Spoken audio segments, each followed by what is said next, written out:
Uncle Yusuf, you're the best, Amina would say, clinging to him as he twirled her around. But today was different. There was something in the way he held her. His arms were tight around her little body, too tight, and when he lifted her, she didn't feel the usual joy. Instead, something fell off. A small, uncomfortable knot began to form in her stomach. She didn't understand why, but it was there. It made her want to squirm and wiggle out of his arms. The days that followed Uncle Yusuf's visit felt different, as if something had shifted in the air. Amina went about her usual routine, playing with her dolls, coloring her favorite pictures, and running around the house, but there was a quietness inside her, a restlessness she couldn't explain. It was a feeling like no other, one that crept in slowly, like a shadow just out of reach but always there lurking. It wasn't the kind of discomfort she felt when she was hungry or tired. Those were easy to understand. This was something new, something deep inside her that made her want to hide. Amina couldn't put her finger on it, not in the way an adult might. It wasn't clear like words. It was more like a murmur, a sense that something was wrong, but she didn't know how to explain it. Uncle Yusuf came by again the following weekend. Amina saw his big, welcoming smile as he entered the front door, and at first, her heart fluttered with the same joy she used to feel. Uncle Yusuf always had treats for her, little chocolates or fun games to play. But this time, when he knelt down to greet her, the tightness in her chest returned. She didn't feel the same rush of happiness that usually bubbled up. Instead, she froze, staring at him for a moment before looking down at the floor. "Hi, Amina," Uncle Yusuf said, his voice as loud and boisterous as always. "I've missed you, little one." Normally, Amina would have run up to him, eager for the hugs and attention, but today she stayed where she was, clutching her doll tightly in her hands. She gave him a small, unsure smile, but it didn't reach her eyes. Her mind was swirling with a strange mixture of confusion and unease. She didn't know what was wrong, why her heart didn't race with excitement, why she didn't want to jump into his arms like she used to. She heard him call her name again, and without thinking, she walked toward him. Her little feet felt heavy, as though they were reluctant to move. When she reached him, he bent down to pick her up, his arms outstretched like a tower. "Come here, Amina. Let me carry you," he said, smiling. Amina didn't know how to respond. She wanted to stay where she was, but it felt wrong to say no. He was family after all. Without a word, she let him scoop her up, but as his arms wrapped around her, she felt something she had never noticed before, a kind of pressure against her chest, his arm too tight around her waist. His hand, just for a moment, brushed against the small of her back in a way that made her stomach churn. It wasn't a comforting hug, like the ones her mommy gave her, where she felt safe and loved. It was different. It made her feel small, and not in a good way. Amina instinctively squirmed in his arms, but Uncle Yusuf didn't seem to notice. He just laughed, spinning her around in the air like a helicopter, making her head dizzy and her heart flutter with unease. Look at you, flying like a bird," he said. But Amina didn't feel like a bird. She felt like a fish trapped in a net, struggling to break free, but not knowing how. The spinning made her stomach lurch, and she grabbed his arms, trying to steady herself. When he finally put her down, she stood still for a moment, her head still spinning. She looked up at him, trying to hide the feeling that was growing inside her. But the smile on his face was so wide, so genuine, that she didn't know how to explain the unease she felt. "You're so strong, Uncle Yusuf," she said, forcing the words out with a shaky voice. Uncle Yusuf beamed at her, oblivious to the struggle she was feeling inside. "I know, sweetie. I'm strong enough to carry you anywhere. You're my favorite niece, you know that?" Amina nodded, her heart sinking a little deeper with every word. She could feel the air around them shift, the lightness she used to feel in his company fading into something much darker, much heavier. The days after Uncle Yusuf left were the hardest. Amina couldn't stop thinking about how uncomfortable she had felt in his arms, how his touches made her body tense and her mind race. She went about her routine, playing with her toys, drawing pictures, singing along to the songs her mommy played on the radio, but there was something different about her. Something was off. Her mommy noticed it too. "Amina, sweetheart, you're awfully quiet today. Mommy said one afternoon as Amina sat on the rug, twisting the crayon in her hand. "Is everything okay?" Amina blinked, looking up at her mommy with wide eyes. She didn't know how to answer. She didn't know how to explain the strange, uncomfortable feeling that was still lingering in her teddy bear. The room felt quieter now, the soft light from the window casting long shadows on the floor. The weight of what had been happening pressed down on her chest, and Amina felt a sharp sting in her throat. She wanted to talk to her mommy. She wanted to tell her everything, but the words wouldn't come. She didn't even know what words to use. What could she say? How could she explain that her uncle's touch made her feel small, like a toy to be played with instead of a little girl? Amina's fingers clenched around the teddy bear's fur as her body shook with quiet sobs. She didn't know why this was happening. She didn't know why it felt wrong, but she knew something wasn't right, and she couldn't stand it anymore. As the days went by, Amina's discomfort grew. She began avoiding Uncle Yusuf whenever he came over. She would hide behind her mommy, clutching her doll, or hiding in another room. And every time she saw him, her heart would race with a mix of fear and confusion. What was happening to her? Why did she feel this way? The rest of the world went on as usual. Mommy and Daddy went about their daily routines, but Amina couldn't shake the feeling that something was broken, something was wrong, but no one could see it. No one knew the knot inside her stomach that twisted tighter each day, the way her heart raced whenever she saw Uncle Yusuf coming toward her. It wasn't until much later, after everything came to light, that Amina would understand the power of silence, the weight of her unspoken words. But for now, she held on to her secret, not knowing how to set herself free. The days since Uncle Yusuf's last visit had been long and filled with quiet tension. Amina went through her usual routines, but the world felt different now. It wasn't as bright or easy as it had been before. Every moment spent with her family felt clouded by a nagging, quiet fear, one that seemed to follow her wherever she went. The smallest things, like the way the sunlight shifted through the curtains or the sound of her parents' voices, reminded her of how everything had changed. Amina knew something wasn't right, but she couldn't make sense of it. It was like trying to catch the wind with her hands. She couldn't hold it, couldn't understand it, but she could feel it, creeping through the edges of her thoughts, making her stomach tighten. Uncle Yusuf had always been a big part of Amina's life.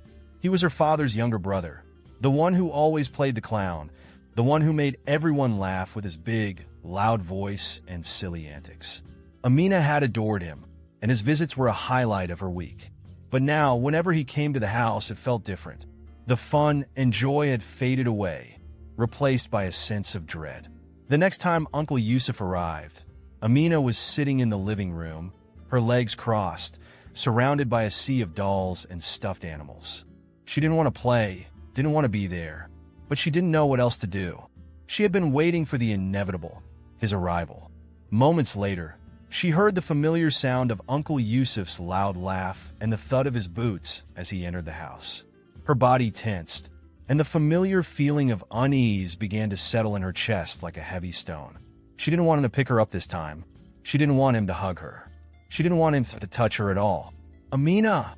Uncle Yusuf's voice boomed through the house, sending a ripple of anxiety through her. "Where's my favorite niece?" Amina stayed where she was, clutching her doll tighter in her lap. Her heart thudded painfully in her chest, and her palms felt clammy. She was frozen, unsure of what to do. She wanted to run, to hide, but she couldn't bring herself to move. It was as though her body had betrayed her, rooted to the spot by some invisible force. She heard his footsteps drawing closer. When he appeared in the doorway, he was smiling, his arms wide, eager to scoop her up and make her laugh. But Amina didn't feel like laughing. She didn't feel like playing. Uncle Yusuf crouched down in front of her, his big face beaming with excitement. "Come on, kiddo. Let's have some fun." For a moment, Amina's heart wavered. She wanted to be the little girl he remembered. She wanted to feel safe again, to feel loved. But the knot in her stomach grew tighter, and that familiar, uncomfortable feeling spread throughout her body, like cold water creeping up her spine. I don't want to play right now." "Uncle Yusuf," Amina whispered, her voice barely audible. She could feel her throat tightening, her words getting stuck. She didn't even know why she felt this way. All she knew was that her body didn't want him near her. Uncle Yusuf looked at her, his smile faltering for just a moment. "What's the matter, Amina?" he asked, his voice a little softer now, though there was still a hint of confusion in it. "Don't you want to spend time with me?" Amina nodded, but it wasn't the same. It wasn't the eager nod she would have given before, the one that meant yes. "I'm excited." It was a hesitant, uncertain gesture, a far cry from the child she used to be when she rushed to embrace him. "I'm just tired," Amina mumbled, not knowing how to explain what was happening inside her. Uncle Yusuf paused, staring at her for a long moment. His eyes searched her face, but they didn't seem to notice the discomfort in her expression. His gaze was too focused on his own desires, too wrapped up in his own intentions. "Well, we don't have to play if you don't feel like it," he said, standing up, "but I'm still going to give you a hug. You're my special girl, and you know that." Before Amina could protest, before she could find the words to tell him no, Uncle Yusuf bent down and wrapped his arms around her. His embrace was tight, too tight. She could feel the weight of his body pressing against hers, the hard, unyielding muscles of his chest pushing against her little frame. The pressure felt wrong. His hands, his big hands, rested too low on her back, too close to where it didn't feel safe. Amina's small body stiffened, her arms at her sides, her fingers curled into fists. She felt trapped, unable to move, unable to escape. Her mind screamed for her to pull away, but her body remained frozen. His scent, a mixture of cologne and something she couldn't quite place, filled her nose, making her stomach turn. When he finally pulled away, Amina couldn't bring herself to look him in the eye. She turned her face away, pretending to be distracted by the toys on the floor. She felt the heat rise in her cheeks, a mixture of embarrassment and fear swirling in her chest.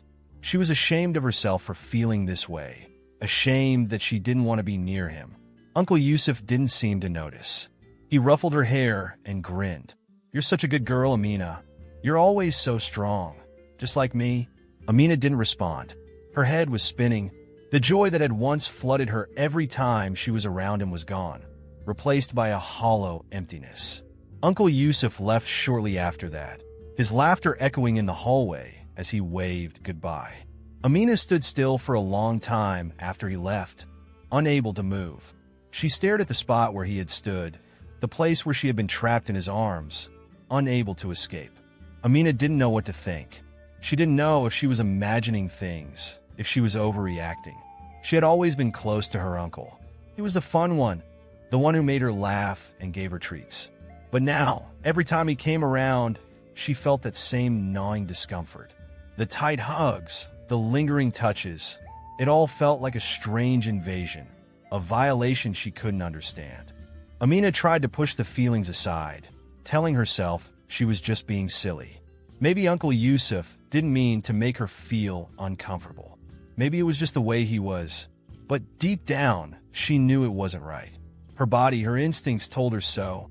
That night, as Amina lay in bed, she couldn't sleep. She tossed and turned under the covers, her mind racing with thoughts she couldn't quite put together. Every time she closed her eyes, she saw Uncle Yusuf's face, his big smile, his large hands. But she didn't want to see him anymore. She didn't want to feel his arms around her or his breath on her neck.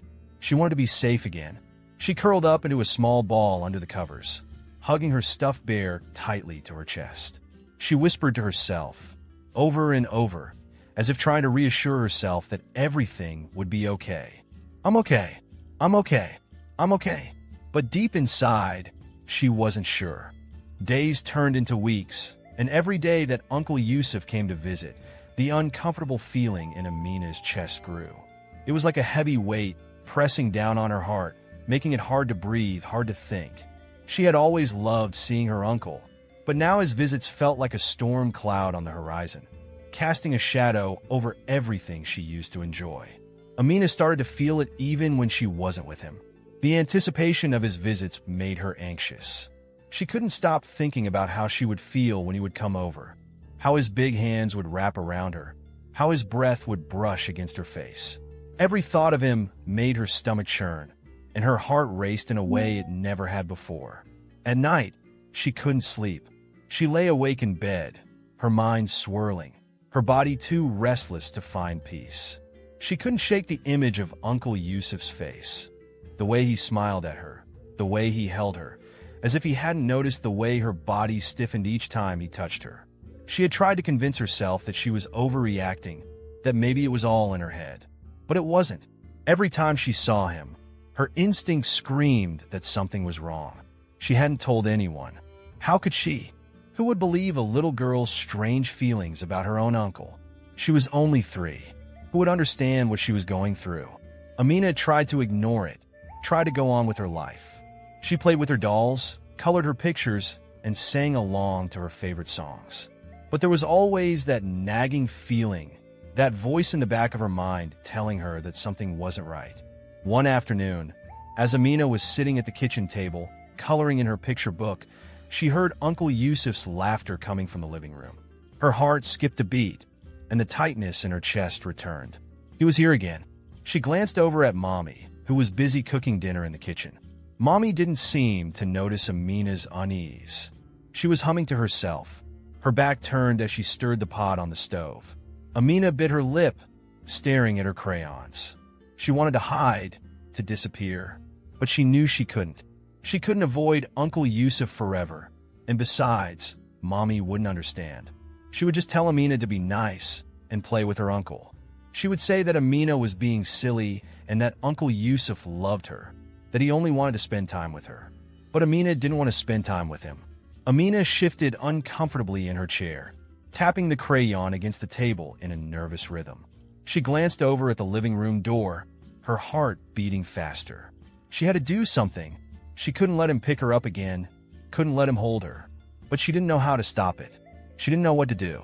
The sound of his boots on the floor grew louder, and before Amina could move, the door swung open. Uncle Yusuf appeared, smiling his big, wide grin, his eyes gleaming with excitement. "There's my girl," he boomed, his voice cheerful and confident. Amina froze, her heart pounding in her chest. His gaze shifted to her, and without a second thought, he moved toward her, arms outstretched. "Come here, Amina," he said, the tone of his voice gentle but firm. "Let me pick you up. We'll have some fun." Amina's breath caught in her throat. She wanted to say no. She wanted to tell him to stay away. But her mouth felt dry, and the words wouldn't come. She looked at Mommy, hoping she would intervene. But Mommy was still busy with the stove, humming her little tune, oblivious to what was happening. Amina's legs felt like lead, but she slowly stood up from the table, clutching her crayon tightly in her hand. She didn't know what to do. Uncle Yusuf stepped forward, his hands reaching for her. "Come on, kiddo. You're being shy today." She could see the confusion in his eyes, but there was no sign of awareness of the discomfort she was feeling. He seemed completely oblivious to her unease, as if everything was normal, as if everything was just as it had always been. But it wasn't. Amina stepped back, shaking her head slowly. She took a deep breath, trying to steady her nerves. I don't want to be picked up today, Uncle Yusuf," she said, her voice barely above a whisper. She looked down at the floor, too scared to meet his eyes. There was a moment of silence. Uncle Yusuf paused, his smile faltering. His brow furrowed slightly, as if he was trying to understand what was happening. Amina could feel the weight of his gaze on her, but she didn't look up. She couldn't. "Come on, don't be like that," Uncle Yusuf said, his voice sounding more forceful now. "You know I love you. I'm not going to hurt you. I just want to spend some time with you." Amina felt a shiver run down her spine. His words felt like lies, even though they were meant to comfort her.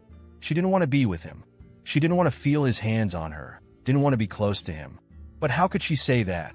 How could she tell him the truth when she didn't even understand it herself? Amina swallowed hard, shaking her head again. I'm okay here," she said, her voice trembling. "I don't want to play right now."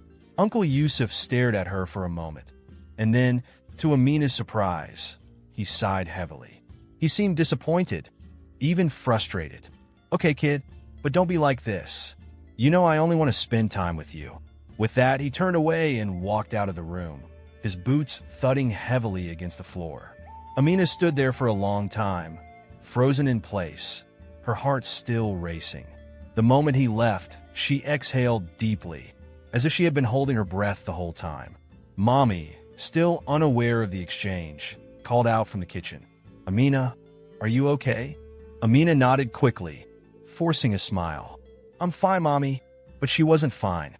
She wasn't fine at all. The days that followed were filled with a growing sense of dread. Every time Uncle Yusuf came to visit, Amina found herself retreating more and more into herself.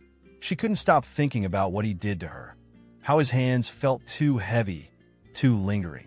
She couldn't stop thinking about how her body tensed whenever he came close.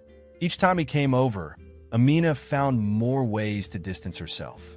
She would hide behind her mommy, clutch her dolls tightly, or even go to her room and pretend to play by herself. But it wasn't enough. The unease remained, like a shadow that followed her every step. One day, after yet another uncomfortable encounter with Uncle Yusuf, Amina found herself sitting in the quiet corner of her room, hugging her teddy bear tightly. Her face was buried in the soft fur, and her tears fell freely, unbidden. She didn't know why she was so scared. She didn't know why she felt so different around him. But she did know one thing. She couldn't keep pretending anymore. She couldn't keep letting him touch her, couldn't keep letting him make her feel small and trapped. She had to tell someone. But who? Mommy? Daddy? They would never understand. They would never believe her. But there was no one else to tell. And in that moment, Amina made a silent promise to herself that she would find a way out. Somehow, she would find a way to make the fear stop. Amina's world had become a silent battleground, a place where everything she thought she knew was slowly crumbling. Her days had blurred into one long, uncomfortable haze, each one like the last, filled with tension, confusion, and that deep, gnawing feeling in her chest that never seemed to go away. She didn't know how to escape it, how to make the heavy, suffocating weight lift from her heart. She could feel it, like a shadow that refused to leave. The worst part was that she didn't even know how to explain it. She couldn't put the feeling into words, not to anyone, not even to herself. How could she explain that Uncle Yusuf's hugs made her feel trapped? That his presence made her skin crawl? The unease had become a part of her now, woven into the fabric of her everyday life. Every time he came over, every time she saw his large figure filling the doorway, she felt a flutter of panic in her chest.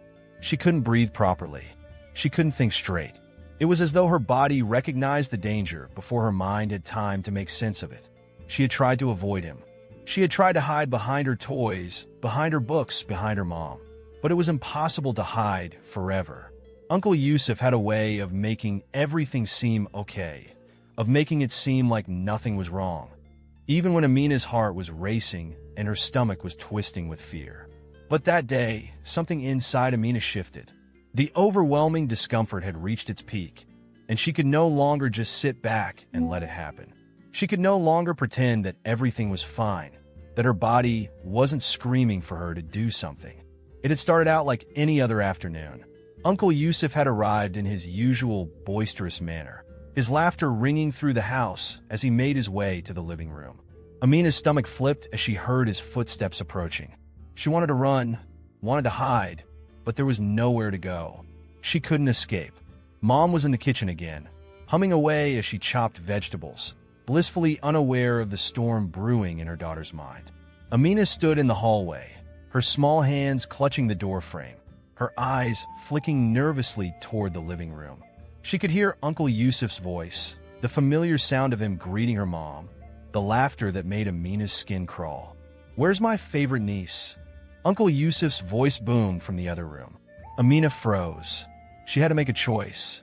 She took a deep breath, feeling the tightness in her chest, and forced herself to take a small step forward. Slowly, she walked into the living room, her heart pounding like a drum. She didn't look at Uncle Yusuf, didn't want to see the gleam in his eyes, the eager smile on his face. She focused on the floor instead, as though the ground might swallow her up if she wished hard enough. "Hi, Uncle Yusuf," she said softly, her voice small and distant. He turned around, his grin widening when he saw her. "There she is, my princess."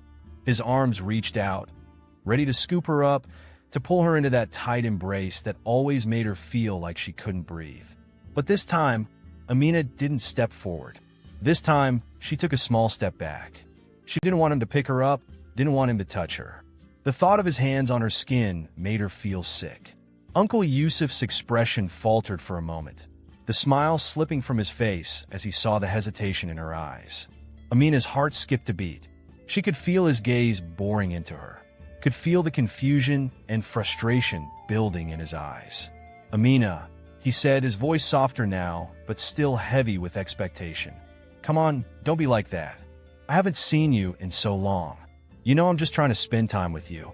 She didn't say anything. Her throat felt tight, her chest heavy. She wanted to run away, to hide in her room and shut the door. But she couldn't. She couldn't keep running from it, couldn't keep pretending like nothing was wrong. "Uncle Yusuf," Amina said quietly, her voice barely more than a whisper. "I don't want to be picked up. I don't want to play today."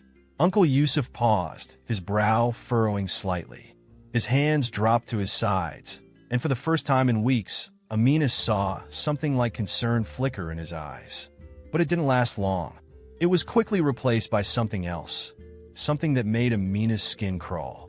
It was like the anger was rising in him, boiling just beneath the surface, and Amina knew, in that instant, that this was the moment she had feared. "You don't want to play with me?" Uncle Yusuf asked, his voice suddenly sharp, the cheerfulness gone. "What's wrong, Amina? I'm your uncle. You love me, don't you?" Amina nodded, but it wasn't a real nod. It was a quick, automatic response, something she did because it was what was expected of her. But inside, her heart was screaming for him to stop, for him to leave her alone. "I'm just tired, Uncle Yusuf," she said, trying to push the words out, trying to make him go away. But even as the words left her mouth, she knew they weren't enough. She knew they wouldn't make him leave. They wouldn't make him understand. But she had to try. Uncle Yusuf stepped closer, his hand reaching out again, but this time Amina instinctively took a step back. Her pulse raced, her breath coming in short gasps. She didn't know how much more she could take. She didn't know how much longer she could pretend that everything was fine. "Amina," Uncle Yusuf said, his voice low and dangerous now. "What's going on with you? You're acting strange. Why don't you want to be with me?" Amina's body trembled, her knees almost buckling beneath her. She wanted to scream, wanted to shout at him to stop, but the words were stuck in her throat. She couldn't make herself say it. She couldn't make herself tell him the truth. Tell him how his touch made her feel, how every time he came near her, she felt like she was drowning. But in that moment, something inside Amina clicked. She couldn't stay silent anymore. She couldn't keep letting him hurt her, couldn't keep pretending like everything was okay when it wasn't. Her small voice, trembling with fear, finally found the words. "Please stop touching me," Amina whispered, the words coming out in a rush. "Please." For a moment, there was nothing but silence. Amina stood there, her heart racing, her body rigid with fear. Uncle Yusuf didn't move. He didn't say anything. He just stared at her. And then, just as quickly as the moment had arrived, he let out a sharp, frustrated sigh and turned away. "Amina, I don't know what's going on with you," he muttered under his breath, walking toward the door. "But you'll regret pushing me away." Amina stood frozen in place as he left, the echo of his footsteps fading away. When the door clicked shut behind him, she collapsed onto the couch, tears welling up in her eyes. She was shaking, her small body trembling with the weight of what had just happened. She had done it. She had finally spoken up. She had finally told him no. But now, the fear lingered in the air like a thick fog, and Amina realized something even more terrifying. The battle was far from over. The moment she had dreaded had come, and she wasn't sure if it would be the last. The days after Uncle Yusuf's last visit stretched out like an endless horizon, each one more exhausting than the last. Amina's world felt quieter now, and yet the silence was deafening.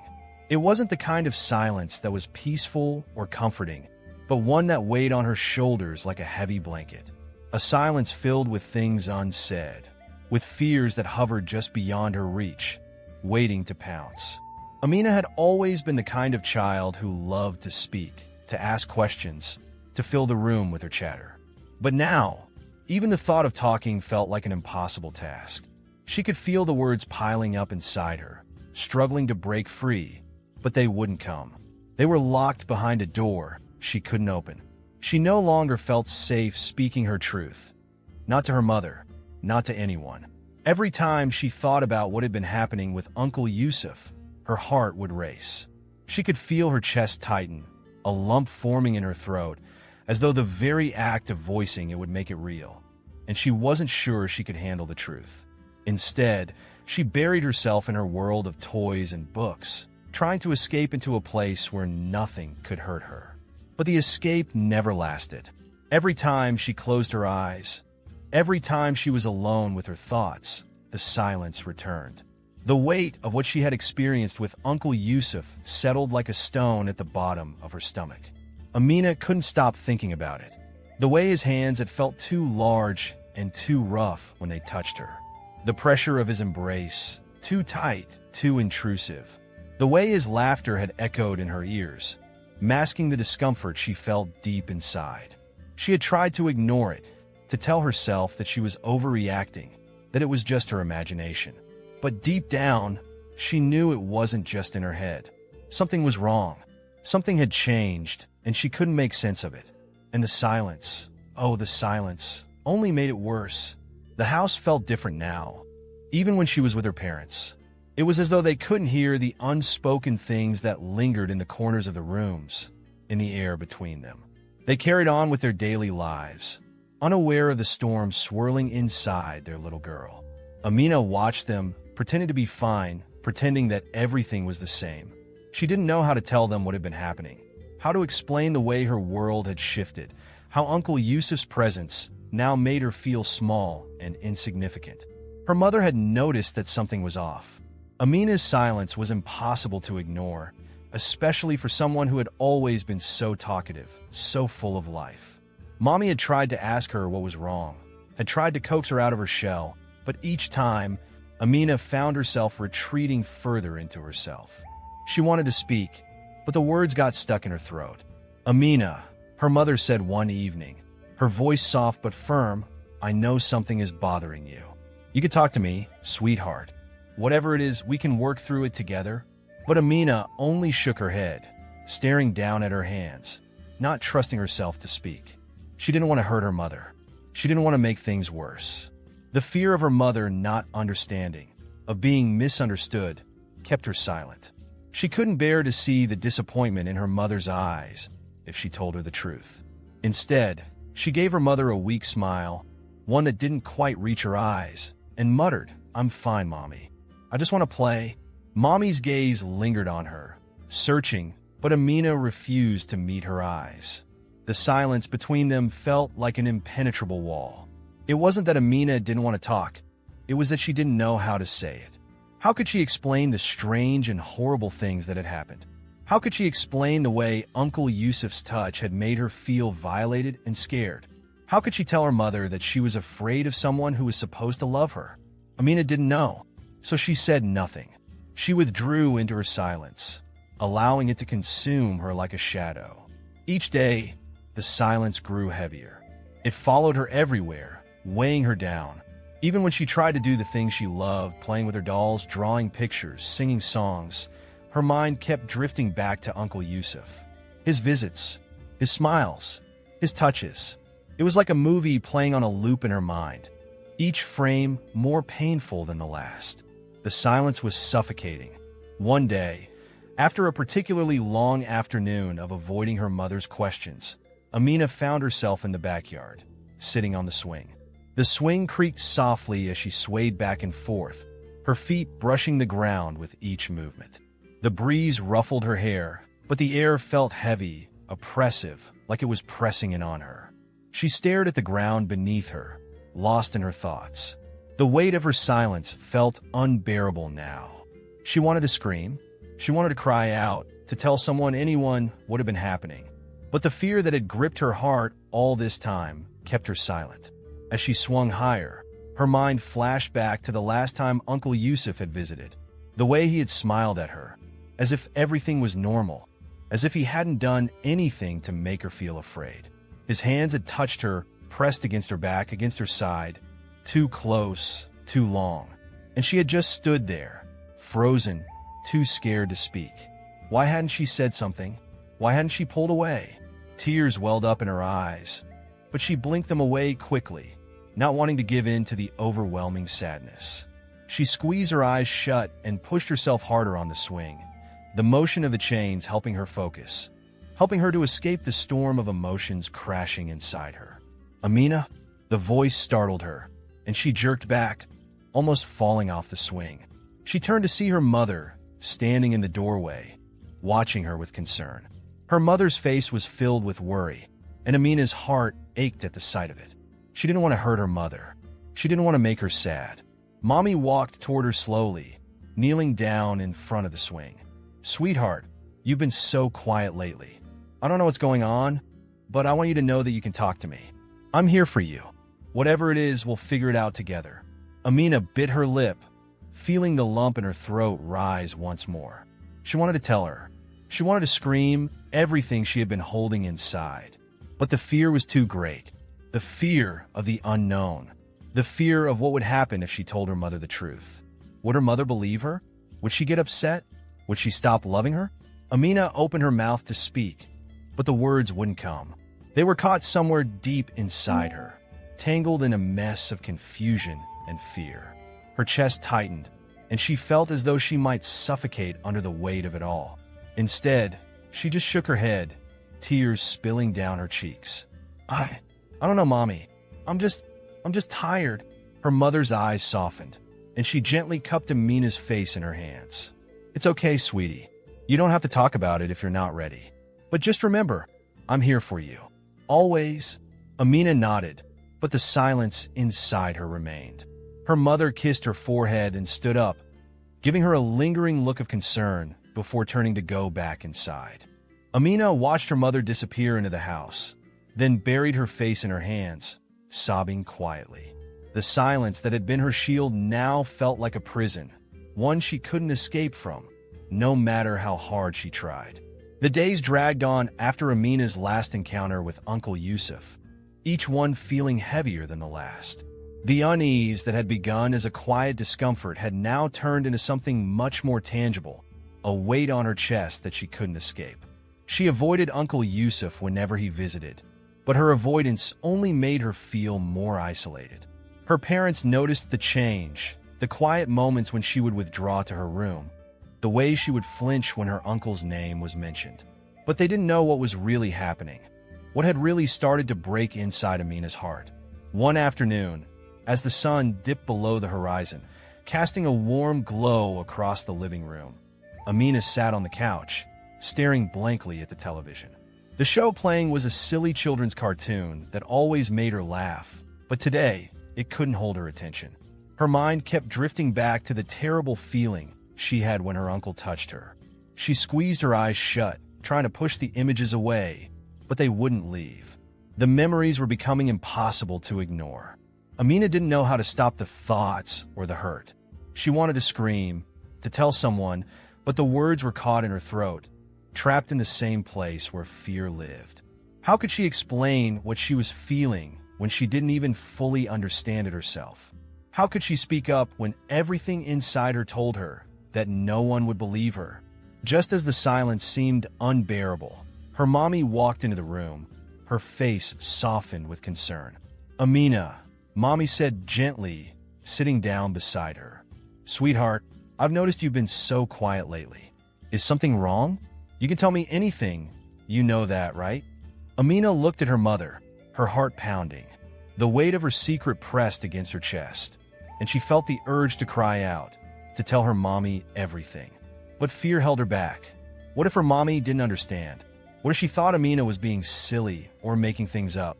Amina didn't know what to do. She didn't know if her feelings were right, if they made sense. I don't feel good, Mommy," Amina whispered, barely able to hold back the tears. Her voice was small and fragile, like a bird too weak to fly. Mommy's eyes softened, her hand gently brushing Amina's hair back. "Sweetie, I'm sorry you don't feel well. But remember, you can always talk to me. I'm here to listen. I won't judge you, I promise." Amina swallowed hard, her throat tight with emotion. She wanted to say something, anything, but the words wouldn't come. The fear of being misunderstood was too much to bear. She stared at her hands, her fingers fidgeting with the hem of her shirt, her mind racing with what to say. Before she could gather the strength to speak, the doorbell rang, interrupting the heavy silence. Mommy stood up, giving Amina a soft, reassuring smile. "I'll be right back. I need to get the door." Amina nodded, barely noticing as her mommy left the room. The moment felt surreal, as though the world was moving in slow motion, and Amina was trapped in a moment that felt both too real and not real enough. She stayed on the couch, her thoughts swirling in confusion. Minutes later, Mommy returned, her face pale, her expression unreadable. Amina looked up at her in confusion, the heaviness in the air now thick and suffocating. "Amina," Mommy said, her voice shaking, "we need to talk. Something has happened. I need you to be brave, sweetheart." Amina's heart skipped a beat. She didn't know what was happening. The world around her seemed to blur as Mommy knelt down in front of her, her eyes filled with a mixture of sadness and determination. "Uncle Yusuf," Mommy said quietly, her voice barely above a whisper. "He's done something terrible." Amina's stomach dropped, the ground beneath her feet suddenly feeling unsteady. She stared at her mother, her chest tightening with fear. She had been holding on to this secret for so long, afraid to speak out, and now, somehow, her mommy knew. "I didn't want to believe it," Mommy continued, her voice breaking. "But I found out that Uncle Yusuf has been doing things to you, things that no one should ever do to a child." Amina's eyes widened, her heart pounding in her ears. She felt a wave of dizziness wash over her. Her mind couldn't quite catch up with the words. How did Mommy know? How had she found out? And more importantly, how was she supposed to feel about this? Mommy gently cupped Amina's face in her hands, her gaze soft but firm. "Sweetheart, I believe you. I'm so sorry that you've been feeling this way. But you're not alone anymore. I'm here to protect you, always." The floodgates opened. Amina couldn't hold it in any longer. The tears came rushing out, hot and uncontrollable. She cried and cried and cried, her tiny body shaking as the weight of the truth finally spilled out. She hadn't imagined it. It wasn't just her imagination. It had really happened, and now someone her mommy believed her. As the tears continued to fall, Mommy pulled Amina into her arms, holding her close. "I'm so sorry you've been carrying this all by yourself, darling. We're going to make sure that Uncle Yusuf can't hurt you anymore. You're safe now. No one is going to hurt you again." Amina didn't know what to think. She didn't know how to feel. But for the first time in a long time, she felt a sense of relief. Her mother believed her. She wasn't alone. The secret, the heavy weight that had pressed on her chest for so long, was no longer hers to carry. The next few days were filled with a whirlwind of conversations, questions, and appointments. Mommy had called the authorities, and everything was starting to come to light. Amina didn't fully understand everything that was happening, but she knew one thing. She had spoken up, and now things were going to change. Uncle Yusuf was gone. He wouldn't be coming to the house anymore. Mommy was there with her every step of the way, reassuring her that she was safe and loved. But there was still a lot to process.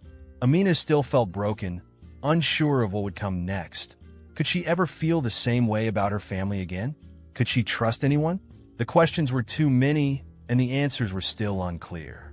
As we reflect on Amina's journey in this chapter, we invite you to think about the lesson we can all learn from her courage. Sometimes, the hardest part is speaking out when we feel scared, unsure, or confused. But remember, you are never alone. There is always someone who will listen, believe you, and support you. If you've ever experienced something difficult or know someone who has, share your thoughts in the comments below. What do you think is the most important thing we can do when we feel afraid to speak up? And if you or someone you know needs help, don't hesitate to reach out to those you trust. Please like and share this video to spread awareness. And don't forget to subscribe to the channel for more important stories like this. Turn on the notification bell so you never miss an update. We believe in the power of our community. Together, we can make the world a safer place for everyone. In the heart of Zambal, whispers of Kofi's offspring rippled like waves on a restless sea. His children, born of many mothers, were now scattered across the land. Some revered as gifts from the gods, others despised as symbols of shame. Yet, a prophecy lingered in the air, revealed by Nana Obesai, the village oracle. The children of the enchanter shall rise, scattered as the stars, bound by the skies. One will lead, one will betray, one will rebuild, and one will slay. The words spread like wildfire, igniting hope in some hearts and fear in others. Who were these children, and what destiny awaited them? Kwame awoke with a start, drenched in sweat. The dream was vivid, an image of his father standing atop a mountain, surrounded by stars that flickered like flames. Each star descended, taking the shape of a person. "You must gather them," his father's voice echoed.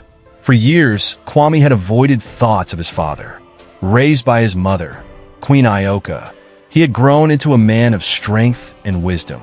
Yet, he knew the weight of his lineage, a blessing and a curse that followed him like a shadow. Now, the dream was clear. His siblings were out there, scattered and unknown, and it was his responsibility to find them. Amma, the hunter, deep in the forest bordering Zambal, Amma crouched low, her bow drawn. She was tracking a kudu, her movements as silent as a whisper. At 22, she was the best hunter in her village, a skill she had honed to perfection. But Amma carried a bitterness in her heart.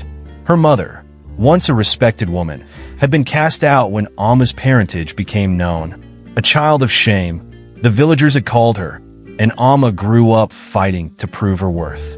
When Kwame arrived, his presence was met with hostility. Amma, bow in hand, eyed him warily. "You have your father's eyes," she said coldly. "That doesn't mean I trust you." Kwame spoke calmly, his tone firm. "I didn't come to fight. I came because we are stronger together. There's a prophecy."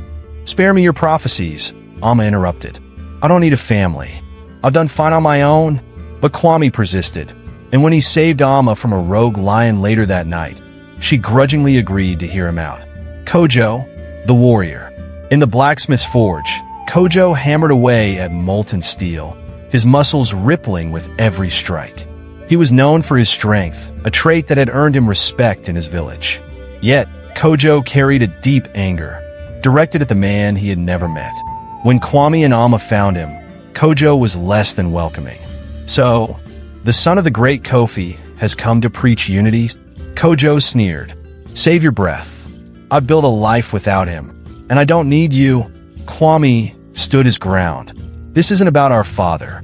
It's about us, about what we can achieve together." Kojo laughed bitterly. "What can we achieve, Kwame? More women to ruin? More children to abandon?" It wasn't until Amma challenged him to a duel, and won, that Kojo reluctantly joined their group. ESI, the healer. ESI was tending to an injured child when the group arrived at her village. Her touch was gentle, her voice soothing, and the child's cries subsided under her care. Unlike Amma and Kojo, ESI greeted Kwame with warmth. "I've been expecting you," she said, her smile kind. "You have?" Kwame asked, surprised. ESI nodded. "The oracle told me this day would come. I've seen it in my dreams too.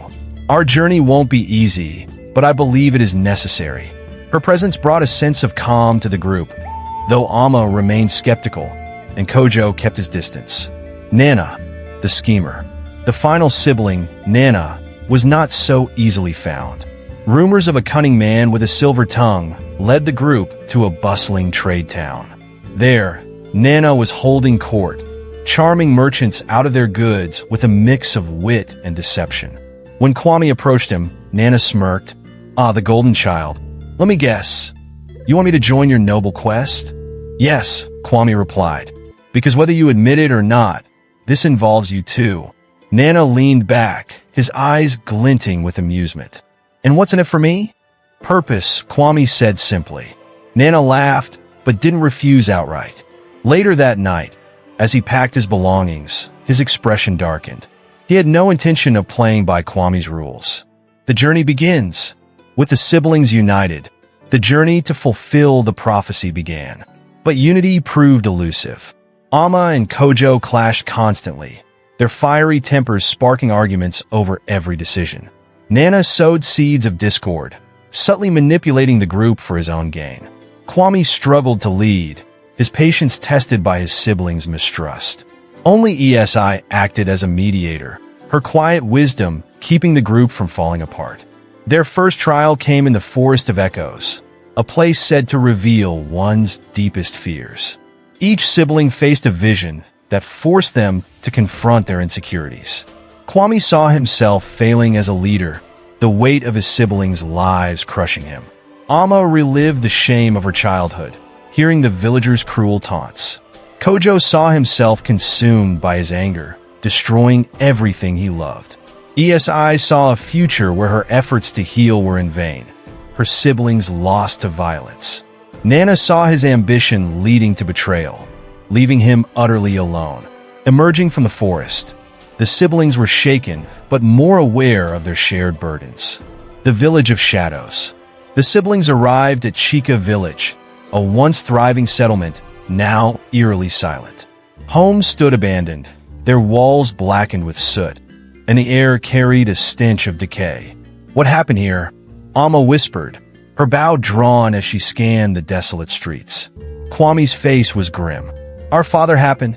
They soon discovered the truth from a lone survivor, an elderly man named Okoro, who emerged from the ruins. Okoro told them how Kofi's charm had once seduced the village's most revered woman, a priestess dedicated to the gods.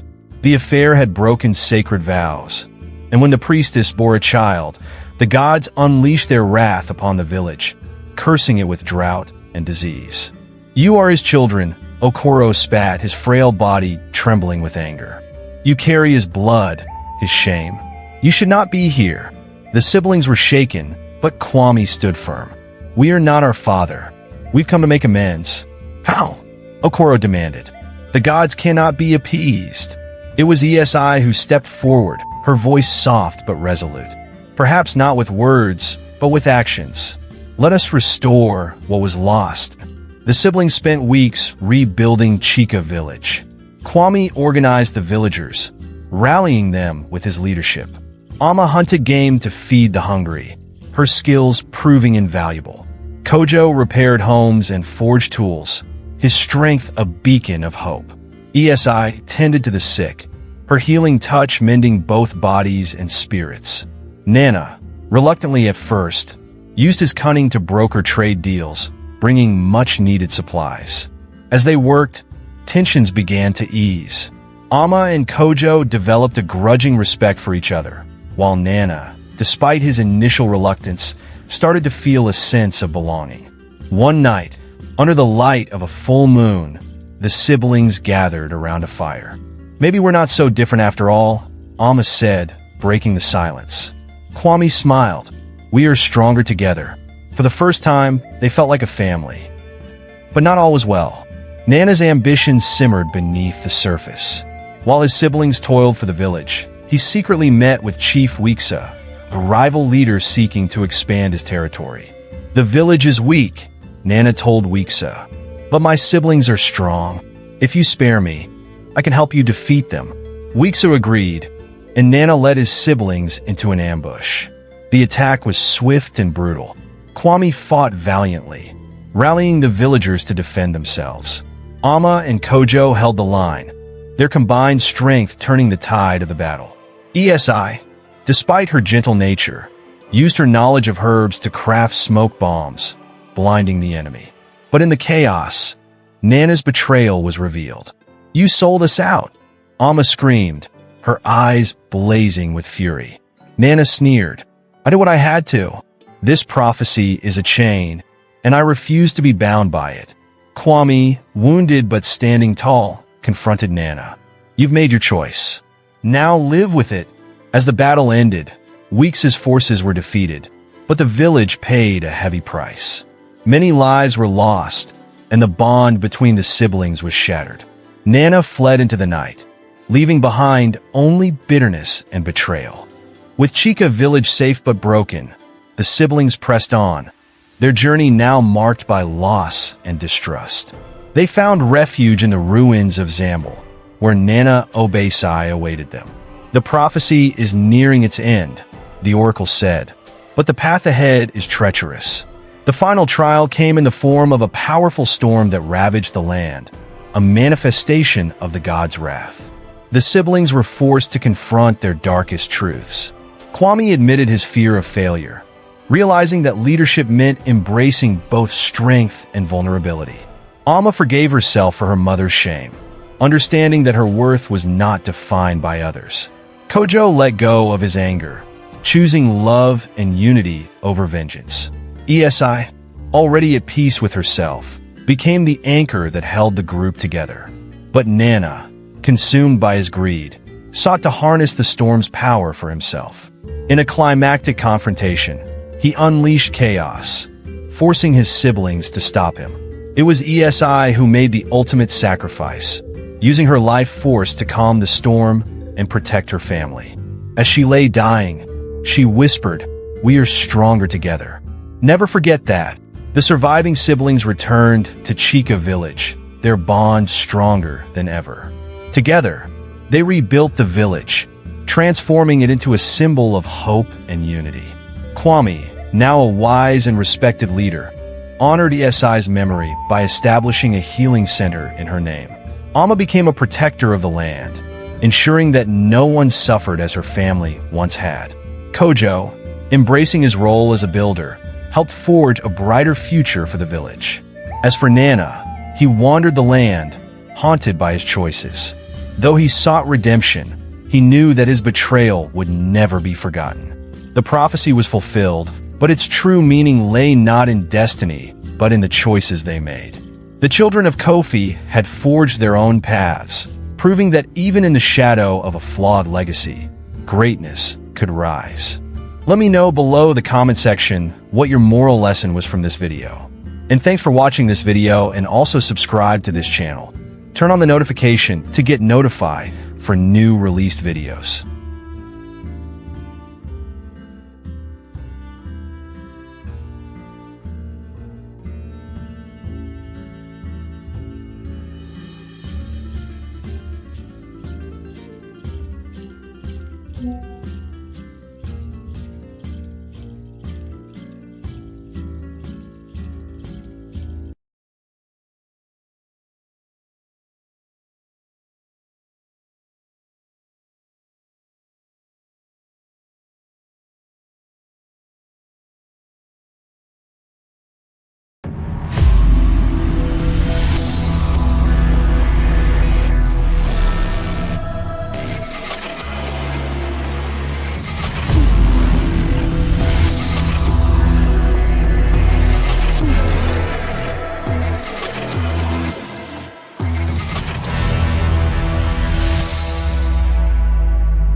In the quiet village of Zambal, cradled by the rolling golden hills and watched over by ancient baobab trees, life moved to the steady rhythm of tradition.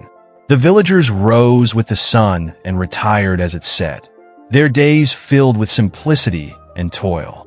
But the arrival of Kofi, a boy born under the rare eclipse, would alter this rhythm forever. Kofi's entrance into the world had been marked by a celestial spectacle. The skies darkened at midday, and the sun glowed red, as if the heavens themselves bore witness to his arrival. The village seer, a woman of whispers and visions, declared him touched by the gods, a vessel of fate and fortune. At first, Kofi's childhood was unremarkable, filled with play, laughter, and the watchful eye of his widowed mother, Amina. But as he grew, the whispers about him began to swell, carried on the winds of Zambal like the songs of distant griots. The revelation of the gift. Kofi's transformation began during the sacred initiation rites of manhood. At 13, he stood with other boys at the edge of the sacred grove, their faces painted with the ochre of courage and their hearts pounding with anticipation. The elder, Nana Obesai, led the ceremony, her voice commanding respect as she chanted ancient incantations. Each boy was given a concoction brewed from the legendary Ndala herb, said to awaken the strength of their ancestors and prepare them for the burdens of manhood. When Kofi drank, the changes were almost immediate. His body seemed to hum with energy, his muscles rippled with newfound strength, and his posture straightened as though the gods themselves had reached into his soul and claimed him as their own. What no one foresaw, however, was the more peculiar aspect of this transformation. By his 17th year, Kofi's reputation had spread across the village, not just for his striking physique, but for an undeniable magnetism that drew every gaze. His chest was broad, his shoulders strong, and his skin glowed with a deep, earthen warmth, as though he had been sculpted by the hands of a master artisan. But the whispers were not just about his beauty. Among the women of the village, stories began to circulate, hushed tales of an unparalleled gift. Those fortunate enough to experience Kofi's affection spoke of nights unlike any they had ever known. The rumors grew louder. Kofi was a man who could last 4 hours in a woman's embrace, his touch leaving them trembling with desire and aching for more. The Queen's allure. At the heart of Zambel's royal compound lived Queen Ioka, wife of King Munsa. Ioka's beauty was legendary, her elegance unmatched by any woman in the kingdom. She walked with the grace of a lioness, her every movement commanding attention. Her skin was smooth and luminous, a deep, rich brown that seemed to shimmer in the sun.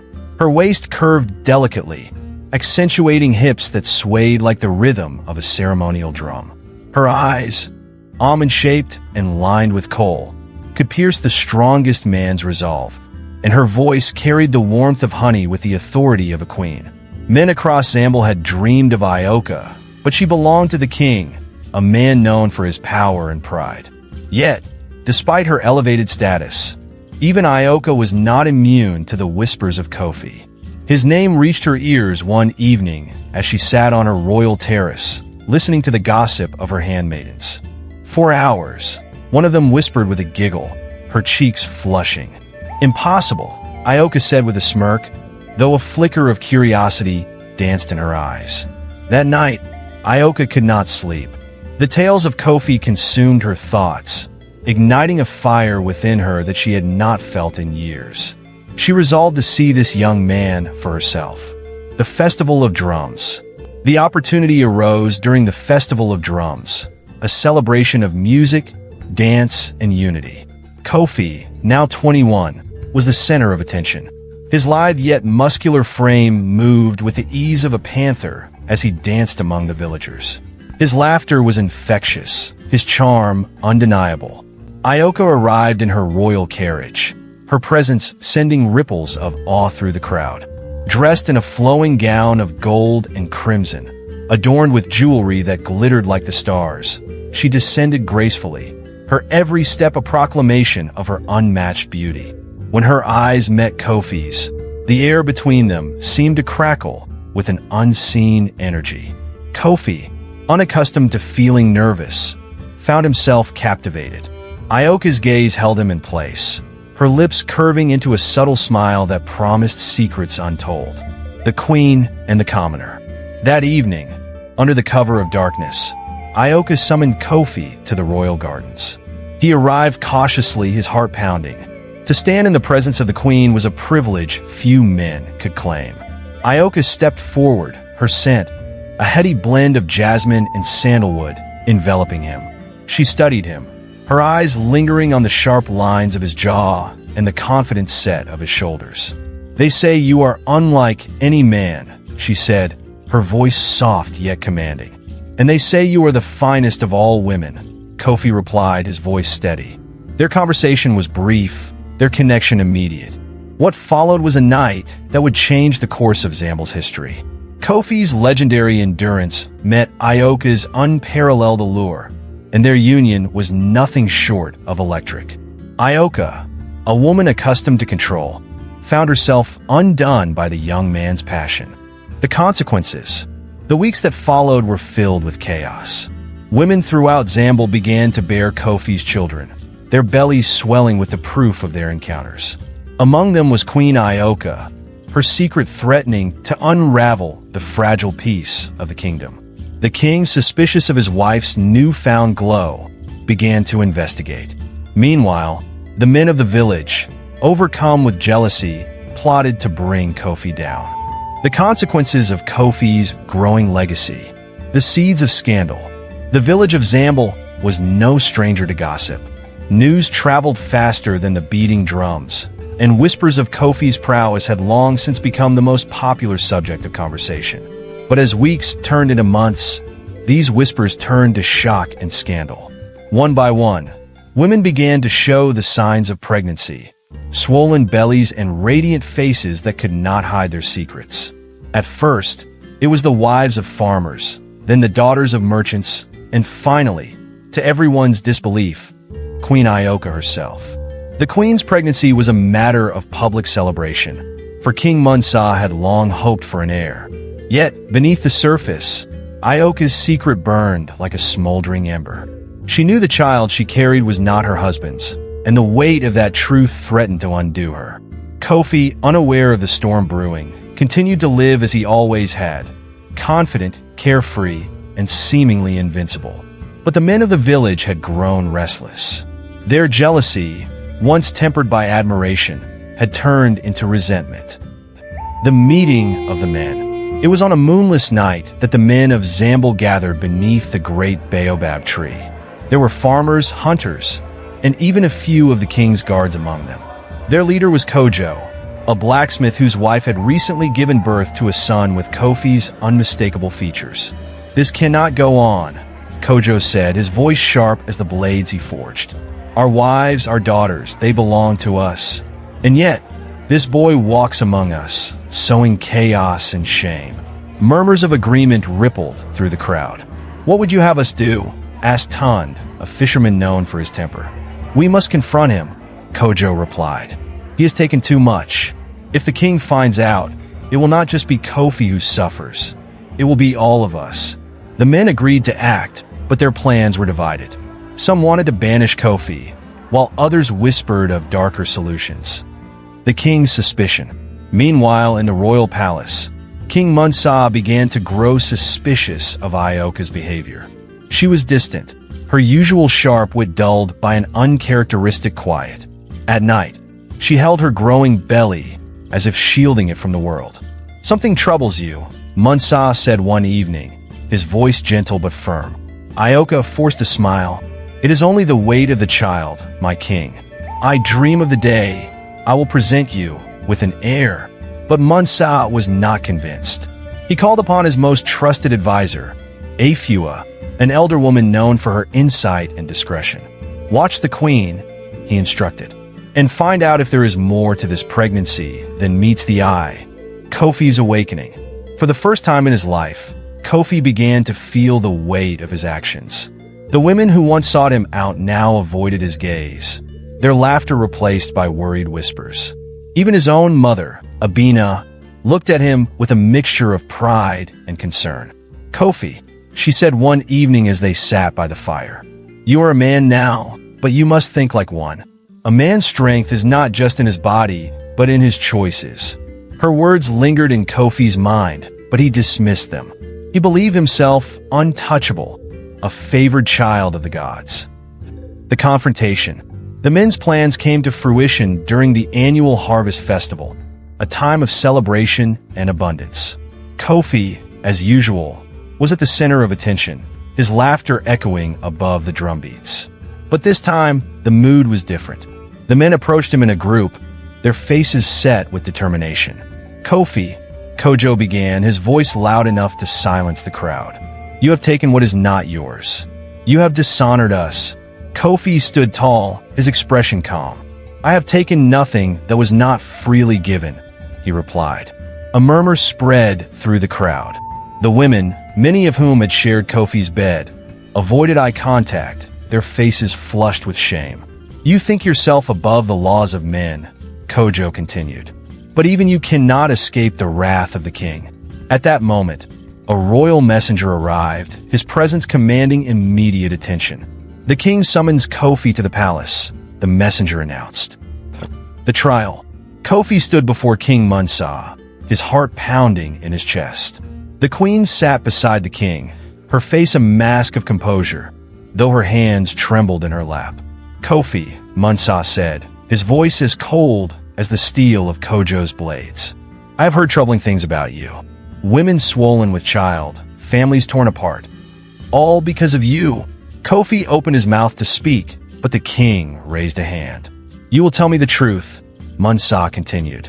And if I find that you have defiled my queen, you will not leave this palace alive.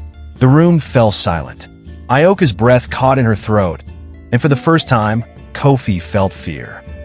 The revelation. As the tension reached its peak, Ioka rose to her feet. Enough, she said, her voice steady despite the chaos in her heart. The room turned to her, the king's eyes narrowing. I carry Kofi's child, she confessed. Gasps echoed through the chamber. The king's face twisted with rage, and his hand went to the hilt of his sword. You have betrayed me, Munsa spat, his voice a mixture of fury and heartbreak. But before he could act, Nana Obesai, the elder, stepped forward. My king, she said, her voice commanding attention. This is no ordinary man. Kofi's gifts come from the gods themselves. Perhaps his actions, though reckless, were meant to teach us something. The legacy. The king, though reluctant, spared Kofi's life, exiling him instead to the distant mountains. But Kofi's legacy could not be erased. The children born of his unions carried his strength, his charm, and his unyielding spirit. Over time, they grew into leaders, healers, and warriors who reshaped the destiny of Zambul. Consequences of Kofi's growing legacy. The exile begins. Kofi's exile was swift and merciless. He was stripped of his place in the village, escorted by armed guards to the base of the distant Kalanji Mountains, a place known for its isolation and danger. The villagers, gathered to witness his departure, were divided in their feelings. The women wept openly, some clutching their swollen bellies, while the men stood stoic, their relief tempered by a lingering sense of unease. As Kofi stood at the edge of the village, his mother, Amina, approached him one last time. Her eyes, filled with tears, bore into his. My son, she whispered, you are a child of the gods, but even gods face trials. Out there, beyond the mountains, you must find who you are meant to be. Kofi nodded, unable to speak. For the first time in his life, he felt the weight of loneliness settle on his shoulders. The life of exile. The Kalanji Mountains were as beautiful as they were unforgiving. Towering peaks stretched toward the heavens, their rocky faces etched with the scars of time. The air was crisp, the silence broken only by the occasional cry of an eagle or the rustle of wind through the trees. For weeks, Kofi wandered, his body enduring the harshness of the wilderness. His once proud demeanor was slowly replaced by a quieter strength, tempered by solitude and reflection. He built a shelter from fallen branches and leaves, hunted game with tools fashioned from stone, and learned to listen to the rhythms of the land. But the nights were the hardest.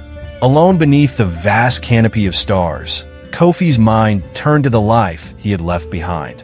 He thought of the women he had loved and the children he would never know. He thought of Queen Ioka, whose bold confession had both saved and condemned him. The Queen's Dilemma. Back in Zambul, Queen Ioka's position grew increasingly precarious. Her confession had spared Kofi's life, but had unleashed a storm of turmoil within the palace. King Munsa, though outwardly composed, had become colder and more distant, his once gentle words now edged with bitterness.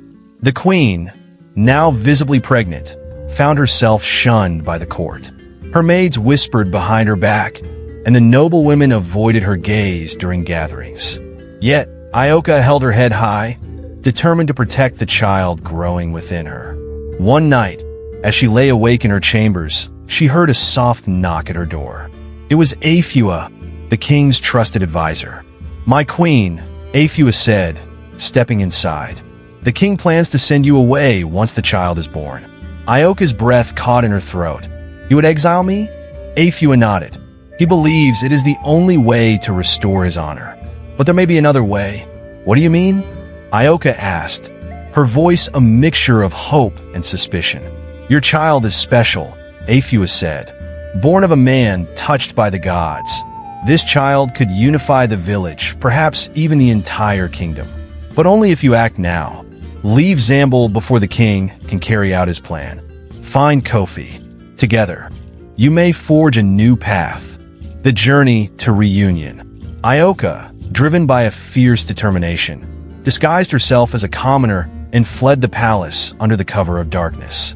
With only a small bag of provisions and the guidance of Afua's wisdom, she embarked on the treacherous journey to the Kalanji Mountains. The journey tested her in ways she had never imagined. She braved raging rivers, climbed steep cliffs, and endured nights of freezing cold. Her once delicate hands became calloused, her royal garments replaced by simple robes. But through it all, she pressed on, her heart guided by the faint hope of finding Kofi. The king's wrath. When King Munsa discovered Ioka's disappearance, his fury was unmatched. He summoned his guards, ordering them to search every corner of the land. "She will not escape me," he vowed, "and neither will Kofi." The king's obsession grew darker, his mind consumed by thoughts of revenge. He began to question even his closest advisors, suspecting betrayal at every turn. The once respected ruler of Zambal now seemed a shadow of himself, driven by the twin demons of pride and humiliation. A new beginning. After weeks of travel, Ioka finally reached the Kalanji Mountains. Her strength was nearly spent, her body weary from the journey, but the sight of Kofi's makeshift shelter renewed her resolve.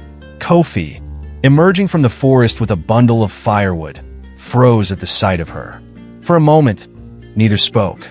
Then Ioka stepped forward, her eyes brimming with tears. "I couldn't stay," she said simply.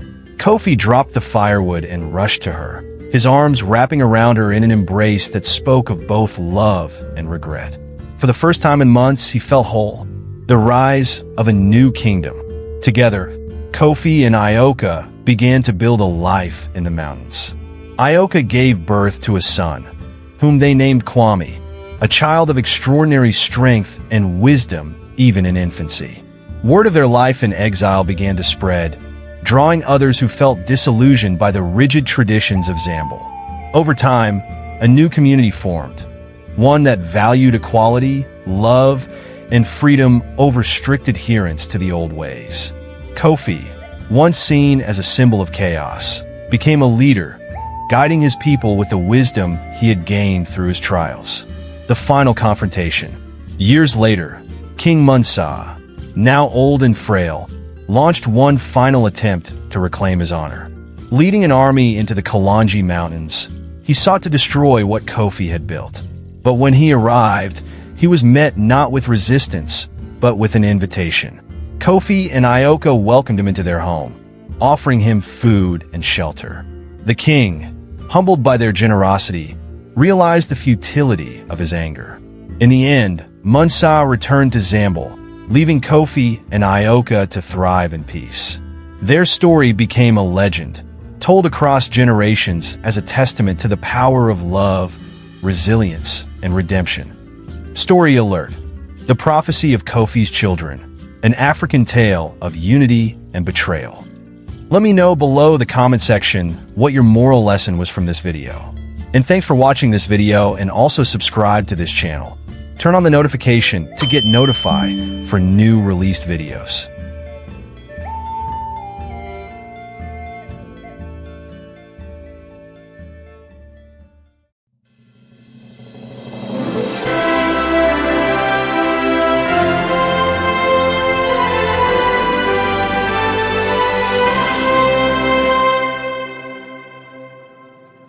In the heart of Africa, nestled between the winding rivers and towering trees, lay a small village of the Ngbaka people. Vibrant and alive, it was a place where the rhythms of nature intertwined with the traditions of its inhabitants. The scent of earth after rain mingled with the songs of birds, creating a symphony that resonated through the village. Among its people was Kemi, the daughter of the chief, who possessed a spirit as wild and untamed as the land surrounding her. Kemi often felt suffocated by the expectations of her status. Her father, Chief Abesai, was a man of great influence, revered for his wisdom and strength. Yet, beneath his protective exterior, he harbored traditional beliefs that dictated Kemi's future, beliefs she found increasingly constraining. While her father envisioned a union with Jabari, a respected warrior from a neighboring tribe, Kemi longed for something more. She dreamed of adventure, of exploring the vast forests that whispered secrets of forgotten realms. One day, as Kemi ventured deeper into the jungle than usual, gathering herbs for her father's remedies, she stumbled upon a clearing bathed in sunlight. There, amidst the golden rays, she encountered Daro. He was a striking figure, a skilled hunter from the rival Bantu tribe. His dark skin glistened with sweat as he skillfully prepared his bow, embodying strength and grace. Kemi felt a rush of excitement and fear as their eyes locked.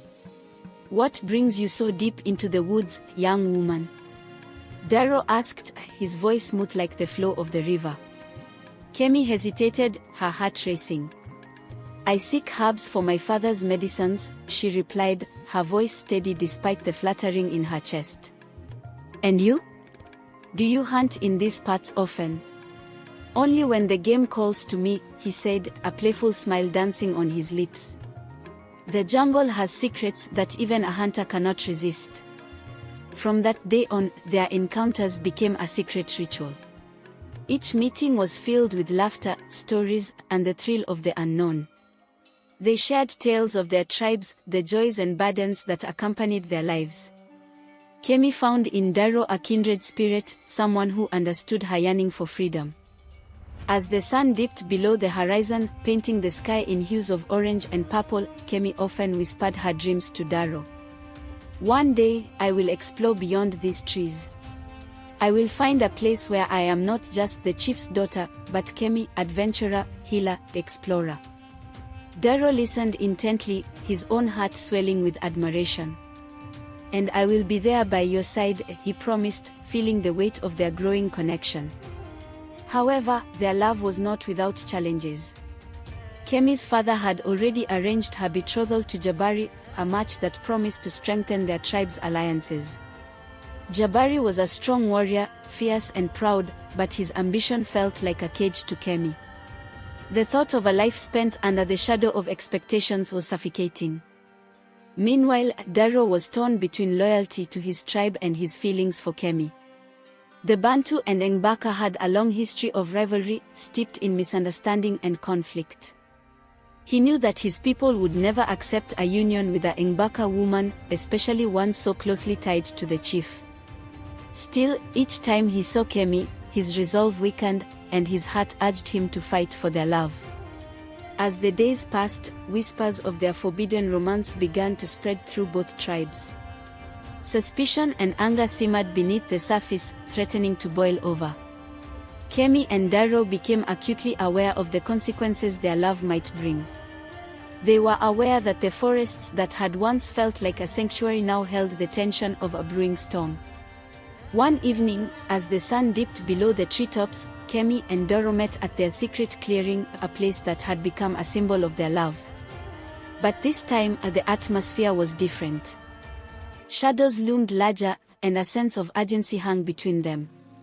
"Kemi," Daro said, his voice heavy with concern, "the elders have spoken. They suspect something is amiss. If they discover us..." Kemi's heart raced. "I cannot bear the thought of losing you, Daro. But I cannot let my father's wishes dictate my life. I want to forge my own path." Daro stepped closer, his presence warm and reassuring. "Then let us create our own destiny. We can live together, find a place where love knows no boundaries." Tears brimmed in Kemi's eyes. "But what of our families? The tribes? I cannot abandon them, nor can I bring this conflict upon them. Love is a powerful force, Kemi. It can bridge divides and heal wounds. But we must be brave enough to fight for it," Daro replied, his gaze steady.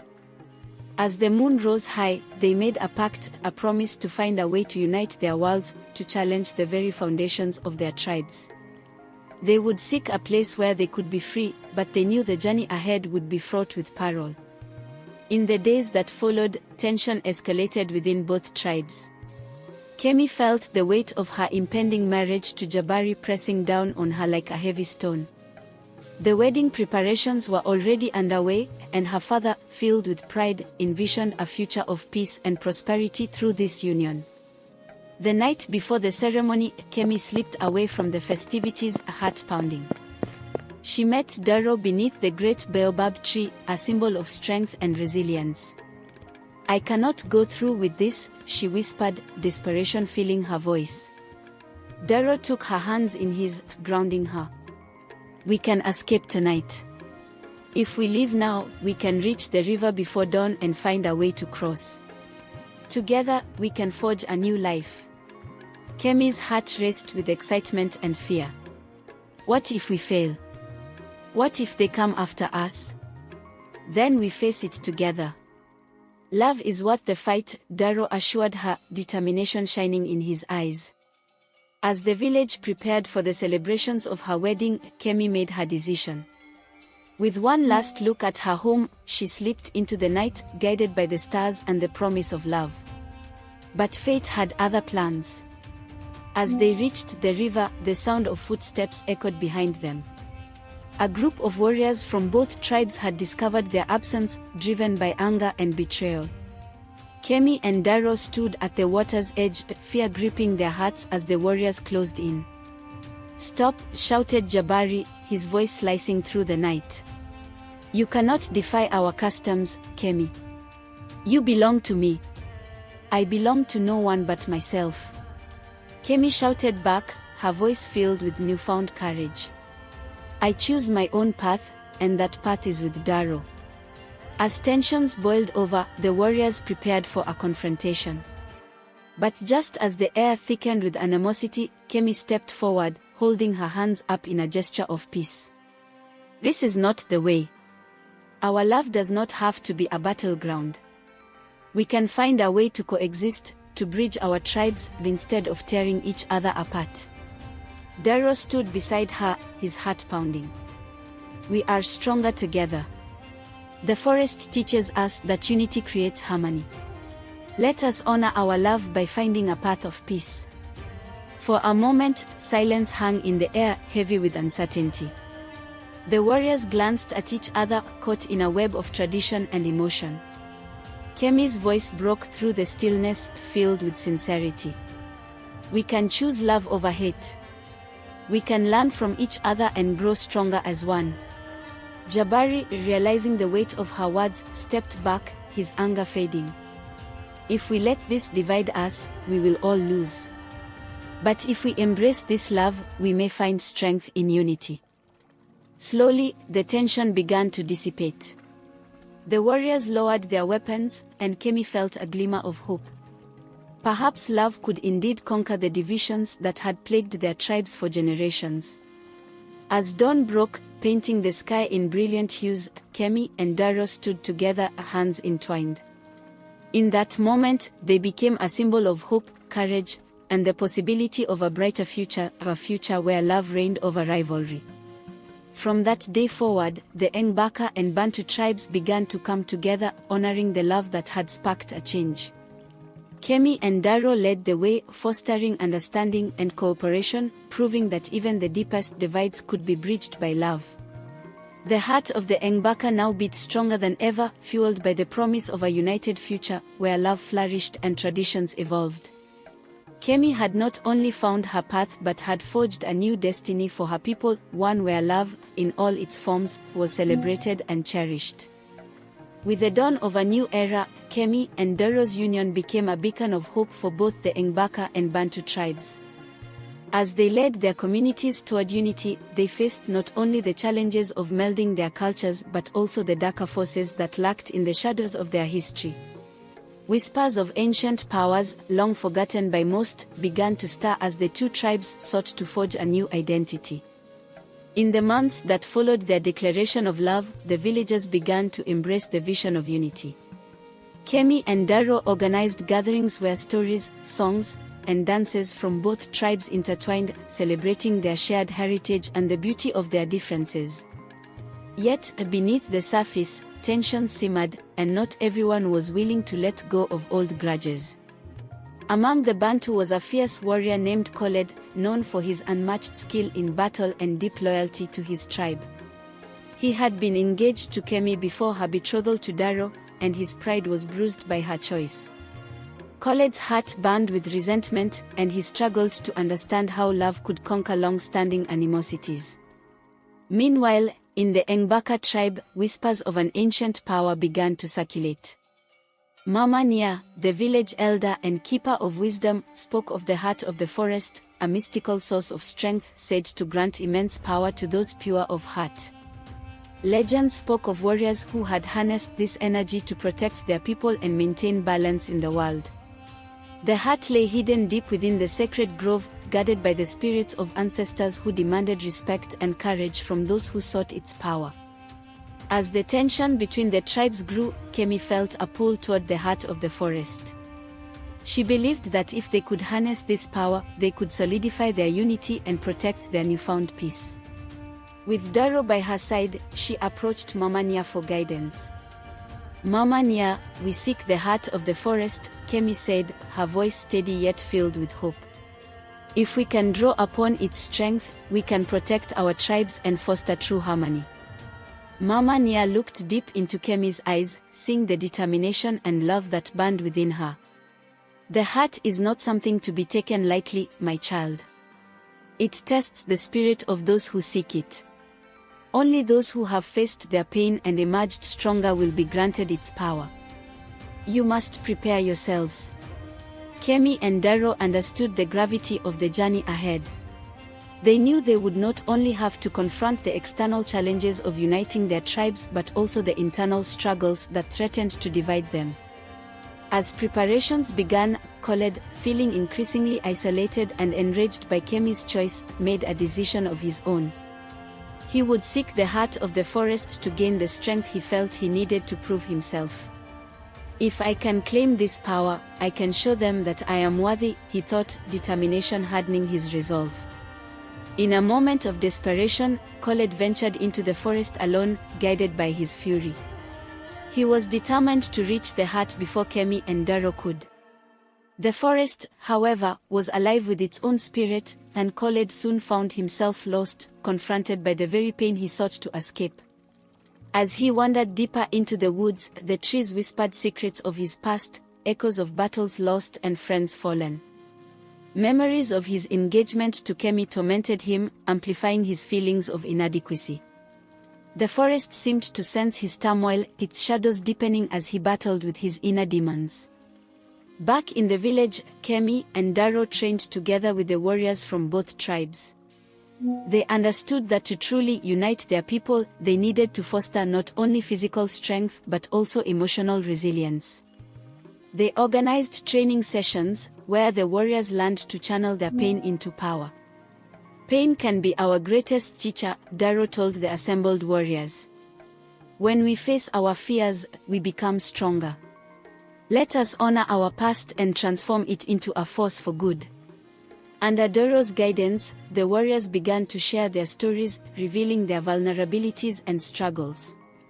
Khaled's absence was palpable, but Kemi remained hopeful that he would find his way. She believed that even the most hardened hearts could heal. One evening, as twilight settled over the village, Kemi felt a surge of energy pulling her toward the sacred grove. She turned to Daro, her eyes filled with purpose. I think it's time to seek the heart of the forest.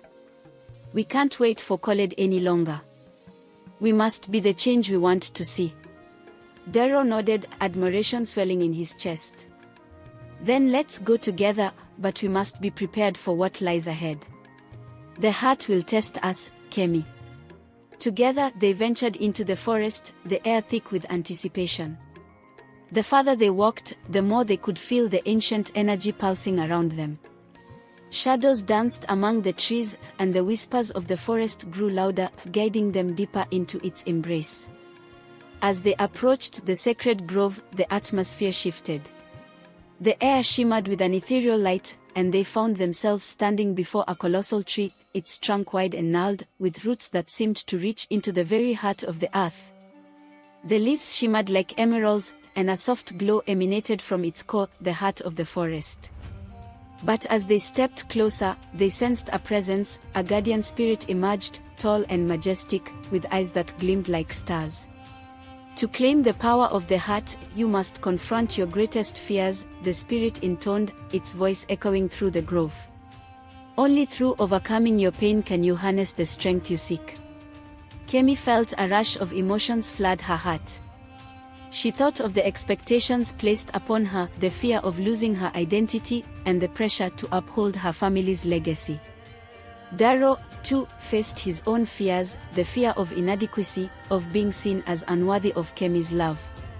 "Stand before me, and let your truths be known," the guardian commanded. "Only then can you prove your worth." Kemi stepped forward fast, her voice trembling. "I fear that I will never be enough, that I will always be seen as the chief's daughter, never as Kemi the healer, the adventurer." As she spoke, shadows swirled around her, forming images of her past, the expectations, the weight of her heritage. She felt the pain of her fears wash over her, threatening to drown her. But as she stood firm, she recalled Darrow's words, "Pain can be our greatest teacher." With a deep breath, she embraced her truth. "But I am more than what others see. I am strong, I am determined, and I will forge my own path."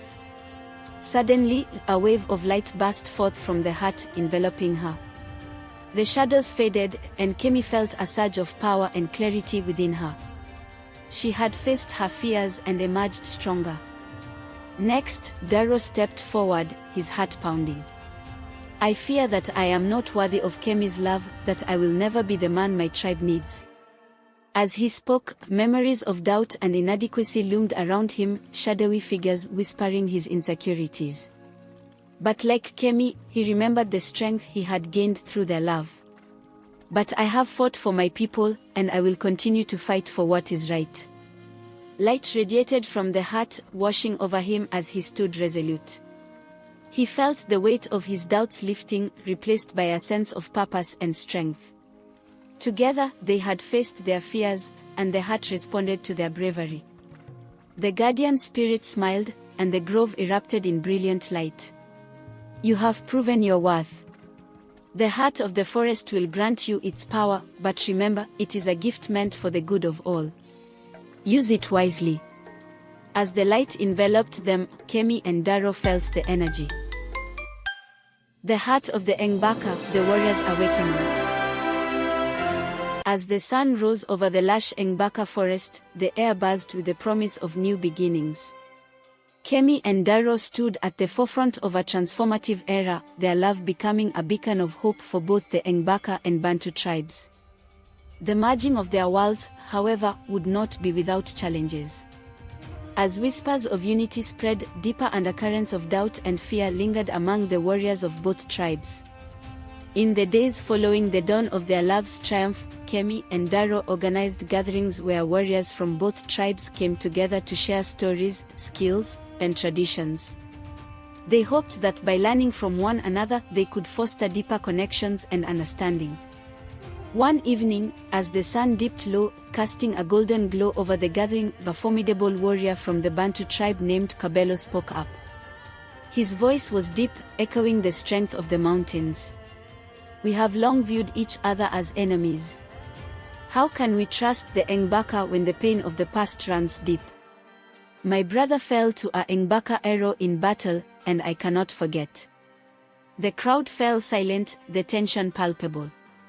Kemi stepped forward, heart pounding, sensing the weight of Kabelo's grief. "I understand your pain, Kabelo. My own father lost friends in the conflicts between our tribes. But if we continue to let the past dictate our futures, we will never heal. We must learn to see each other as more than enemies, we must see the humanity in one another." Darrow, sensing the need for action, added, "We can't ignore our history, but we can honor it by creating a new legacy, one built on respect, empathy, and strength. Each warrior here carries scars, not just on their bodies but in their hearts. It is time we confront those scars together." Kabelo's gaze softened slightly, but he remained guarded. "What do you propose, Darrow?" "Let us embark on a journey together," Darrow suggested. A quest to find the elders of the forest, the ancient spirits said to grant warriors the strength to overcome their pain and harness their true power. They reside deep within the jungle, a place where the roots of the earth intertwine with the spirits of our ancestors.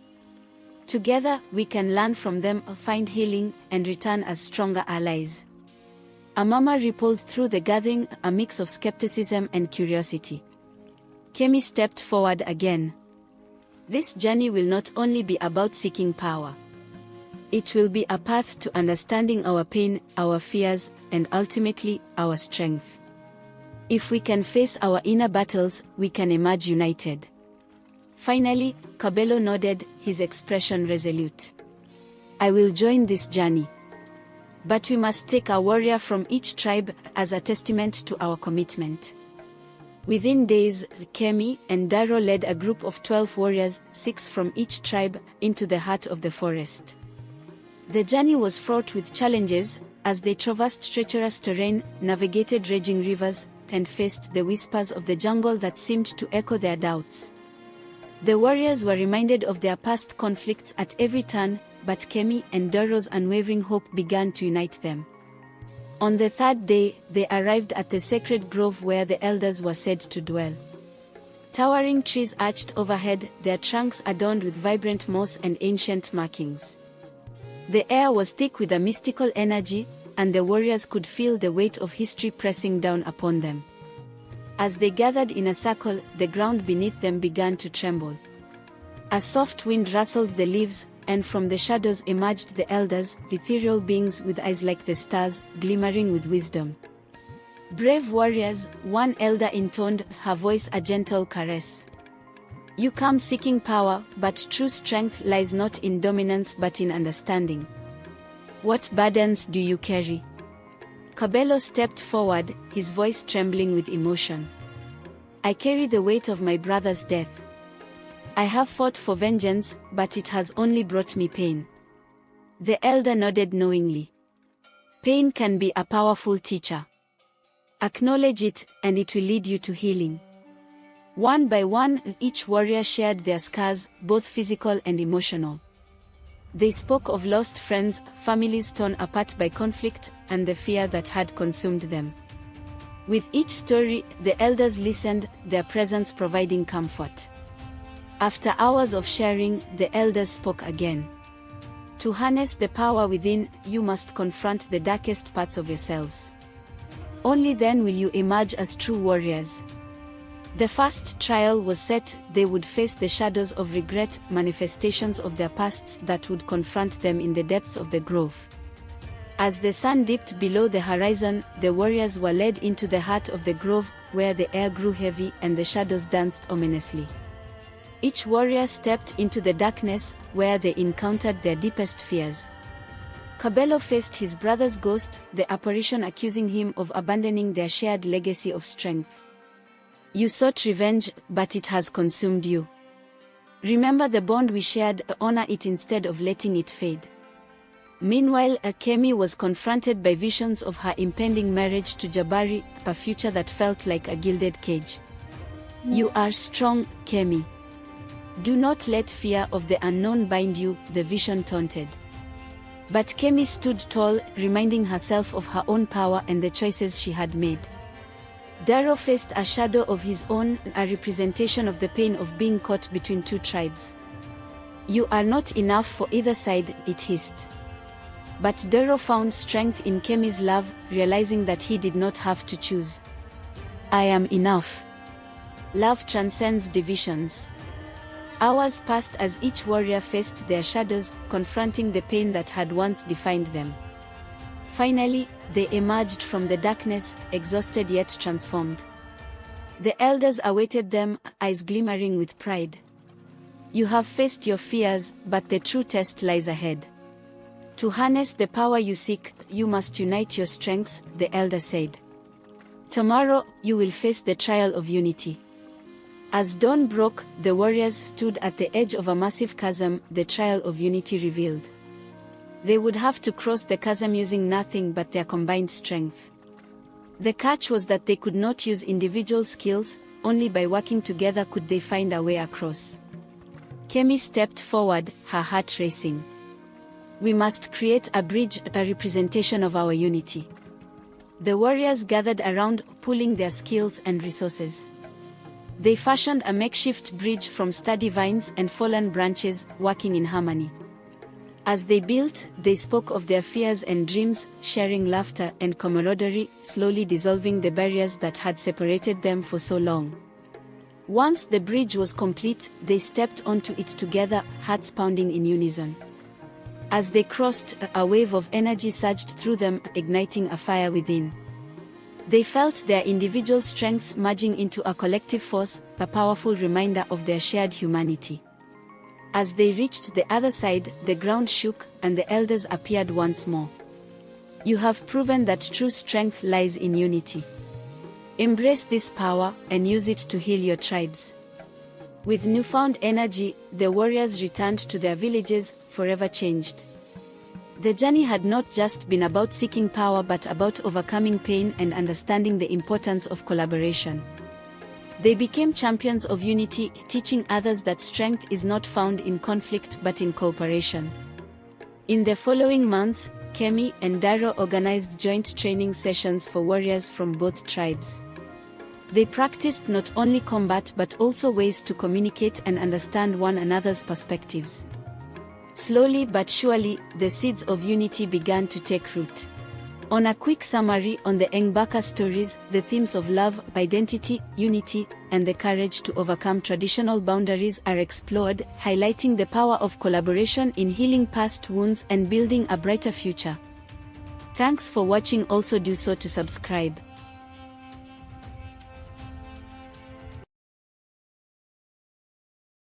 The evening sky hung heavy over Ukuta. The village bathed in an unsettling crimson light. The blood moon had risen, painting the world in shades of red that seemed to make the shadows dance, twisting in unnatural patterns. The Nyandoro River, usually a gentle force of nature, rippled and roared like a beast disturbed from its sleep. The villagers whispered in hushed tones, eyes darting nervously toward the river, for tonight, all new, was no ordinary night. In the heart of Ukuta, where the palm trees swayed like the arms of the gods, Nia stood alone at the edge of the village. Her heart beat heavy in her chest, each thud louder than the last. She had always felt an unusual pull toward the river, an unspoken connection she could never explain. It was as if the river called to her, especially when the moon bled like this, its reflection rippling in the water like a forgotten memory. "Go home, Nia," a voice called behind her, soft and filled with concern. It was Bindi, her closest friend, whose eyes were wide with fear as she stepped out of the shadows. "It's not safe. Tonight the spirits walk free." Nia turned to face her friend, her expression conflicted. She knew Bindi was right, but something within her, something primal, almost aching, told her that tonight was different. She couldn't ignore it. The pull to the river was stronger than ever before, like an invisible thread tugging at her soul. She had to go. "I can't," Nia replied quietly, her voice carrying a weight that even she couldn't fully comprehend. "I need to see it for myself. The river calls me, Bindi. Tonight it calls me." Bindi's gaze softened, the concern in her eyes giving way to a quiet understanding. But she didn't argue. Instead, she pressed a hand to Nia's shoulder, her fingers trembling slightly. "If anything happens, I'll come back, I promise." Nia gave her a reassuring smile, though she didn't truly believe the words herself. There was no promise she could make to Bindi that would ease her own fear. With that, Nia turned and walked toward the river, her feet swift on the earth. She could feel the air grow colder with every step, the wind whispering strange words, as if the night itself was alive. The sounds of Uka, the chatter of the marketplace, the rhythmic pounding of drums, faded into the distance, replaced by an eerie silence that made her breath come out in quick gasps. As she neared the River of Mirrors, a dark, still part of Nyandoro where the moonlight never seemed to reach, she hesitated. The water here was different. It didn't ripple or shimmer like the rest of the river. It was quiet, unwelcoming, and almost foreboding. The moonlight, unusually bright tonight, cast an unnatural glow across the water's surface.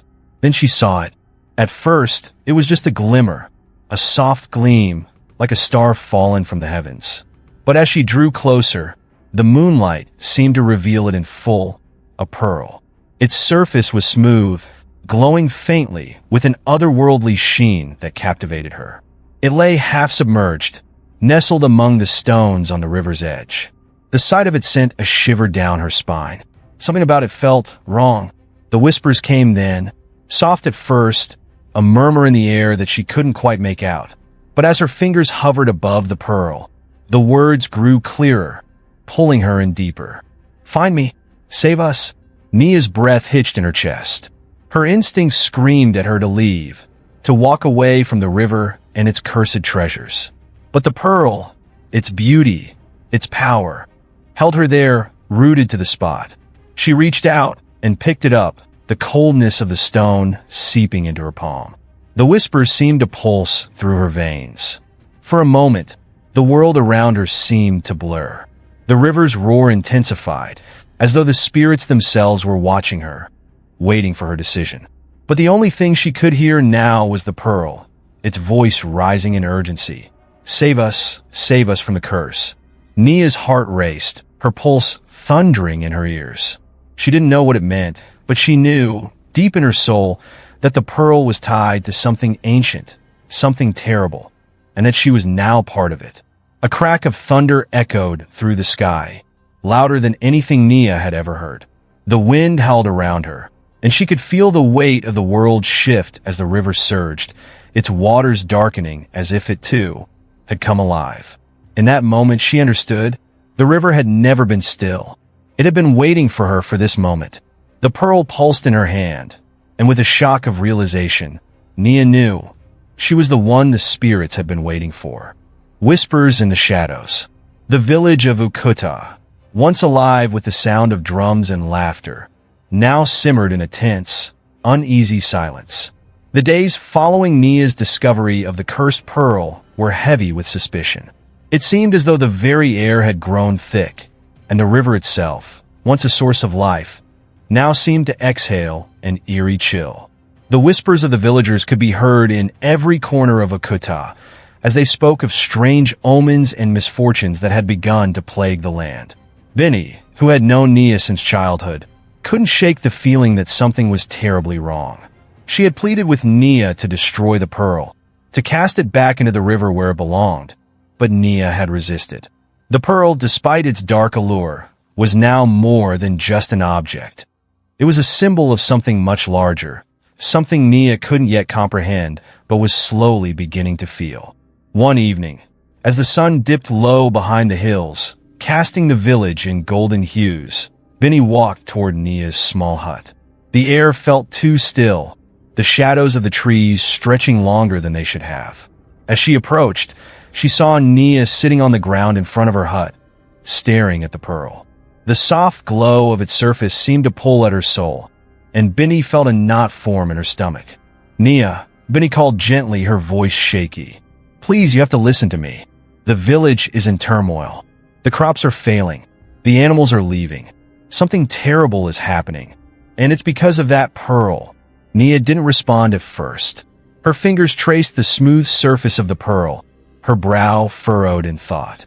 There was something comforting about its cool touch, something familiar, as if it had always belonged to her. But even as the comfort of the pearl whispered through her, a deeper unease settled in her heart. "I know, Benny," Nia murmured, her voice distant. "I can feel it too. The river, it's angry. The spirits are restless." Benny knelt beside her, her voice desperate. "Then you must destroy it. You have to, Nia. If you don't, we'll all be doomed." But Nia shook her head slowly, her eyes locked on the pearl. I can't destroy it. Not yet. There's something I need to understand. Something that's connected to me." Benny's eyes filled with tears. She grabbed Nia's arm, her fingers trembling. "What are you saying? You're talking like it's a part of you." "It's not. It's a curse, Nia. A curse that's been passed down through generations. The gods." Nia pulled away gently. "The gods, they didn't give it to me. I found it. I was meant to find it, A long silence followed as Benny looked at her friend with a mixture of confusion and fear. She wanted to believe Nia, to trust in her conviction, but deep down, something within her screamed that the pearl was already changing Nia. Suddenly, the ground beneath them trembled. A low rumble sounded from the direction of the river, so deep it seemed to shake the very earth. Nia stood up quickly, her heart pounding. She could feel it. The river was restless, and the pulse of the pearl echoed in her chest. As the village gathered in the square to discuss the mysterious disaster, Elder Kof stepped forward, his face drawn and grave. The old man, who had spent his entire life protecting the secrets of Akuta's past, knew the truth of the cursed pearl. He had been a boy when the legends first began to haunt the village. He had heard the stories from his elders, the stories of the great betrayal that had occurred centuries ago. Nia, he called, his voice carrying over the crowd.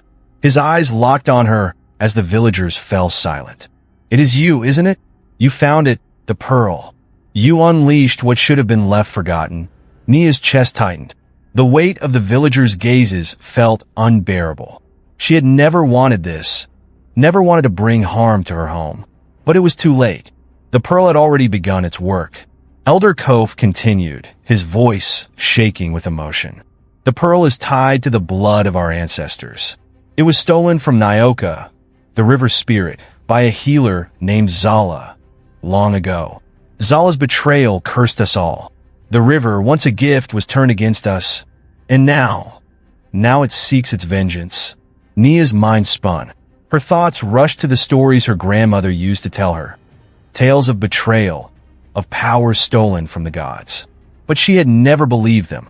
She had never believed that the stories could be true. "But why me?"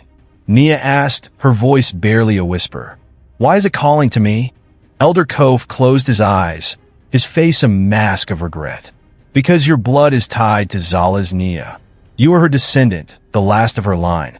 The river has waited for you to come and claim what was stolen, to restore what was lost. But beware, child. Your fate is bound to the river's wrath. It will not be kind." The words sank into Nia like a stone dropped into a deep well. She had always known there was something different about her, something that set her apart. But this was beyond anything she had ever imagined. Her bloodline, cursed by an ancestor's greed and betrayal, now lay upon her shoulders. The next morning, the village awoke to a nightmare. The river, once a symbol of Akuta's prosperity, had begun to churn violently. The banks, usually lush with vegetation, were barren. The water was thick and blood-red, as though the river itself was bleeding. Villagers rushed to the water's edge, murmuring prayers, but the sacred river was silent, its once life-giving flow now tainted. The crops, ripened full just days ago, lay in ruins, blackened and rotting. No birds sang in the trees, and even the winds had stilled. Akuta, once a thriving village, now felt like a forgotten place. Fear settled in the bones of every villager. They knew it was the pearl, the tears of the spirits, that had awakened the curse. The journey to the river's heart. The sun had barely risen over Akuta when Nia left her hut. The village square was filled with murmurs, the low hum of fearful voices blending with the sounds of the morning. The villagers went about their routines in silence, their faces grim, their eyes avoiding her gaze. She could feel their eyes on her. Blame, fear, and distrust coiled tightly around her heart, like a vice. But Nia's mind was focused elsewhere. The pearl burned in her pocket, a constant, unsettling presence. The whispering had only grown louder, the voices now frenzied with urgency. "Find the heart of the river. Free us." Each word, each plea, wrapped itself around her, drawing her deeper into a destiny she had never asked for. She had been walking for hours, her steps firm but heavy, as the village behind her seemed to dissolve into the growing wilderness. Akuta's protective embrace had already faded, leaving her alone in the wilds of the Nyandoro River's domain. The River of Mirrors, the heart of the river where Nyoka, the river spirit, lay dormant, was not far now.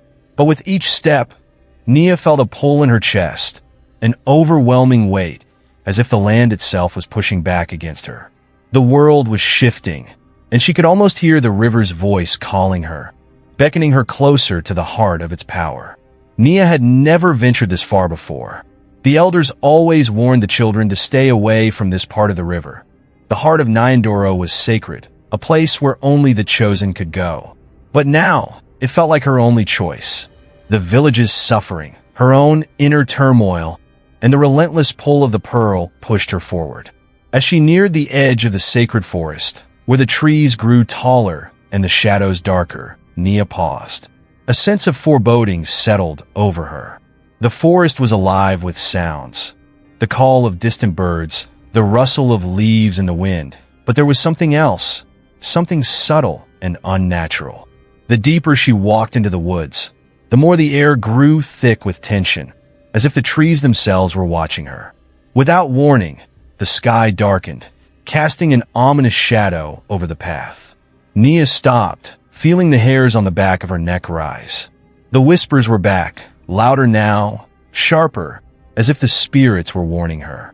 You must turn back. You must not enter the heart of the river. But she couldn't. The river's pull was too strong. She had come this far, and she would not turn away now. Just as Nia took another step, she heard a rustling behind her. She spun around, her heart pounding. The figure that emerged from the shadows was not what she expected. It was Afolabi, the same treasure hunter who had arrived in Akuta only weeks before.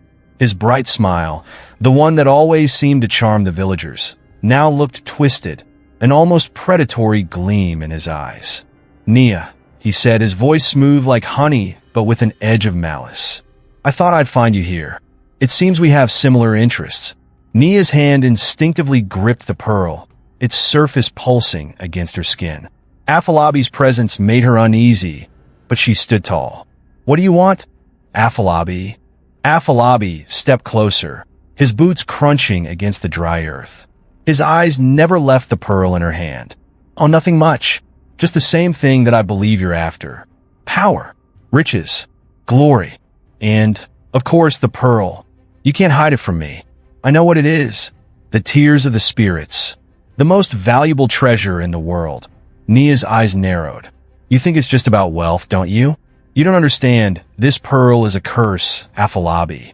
It's tied to the blood of my ancestors, and it's the cause of Akuta's suffering. If you're after it for riches, you'll regret it." Afolabi chuckled, the sound dark and mocking. "Ah, so you know. But the truth doesn't change the fact that power is power. And the pearl, my dear, holds more power than you can imagine." He took a step forward, his hand extending toward the pearl. "Give it to me, and I'll make sure you're rewarded. Keep it." And well, we both know how that story ends. Nia took a step back, her heart hammering in her chest. "You're mad if you think I'll let you have it." But Afolabi was already moving. In the blink of an eye, he lunged toward her, but Nia was faster.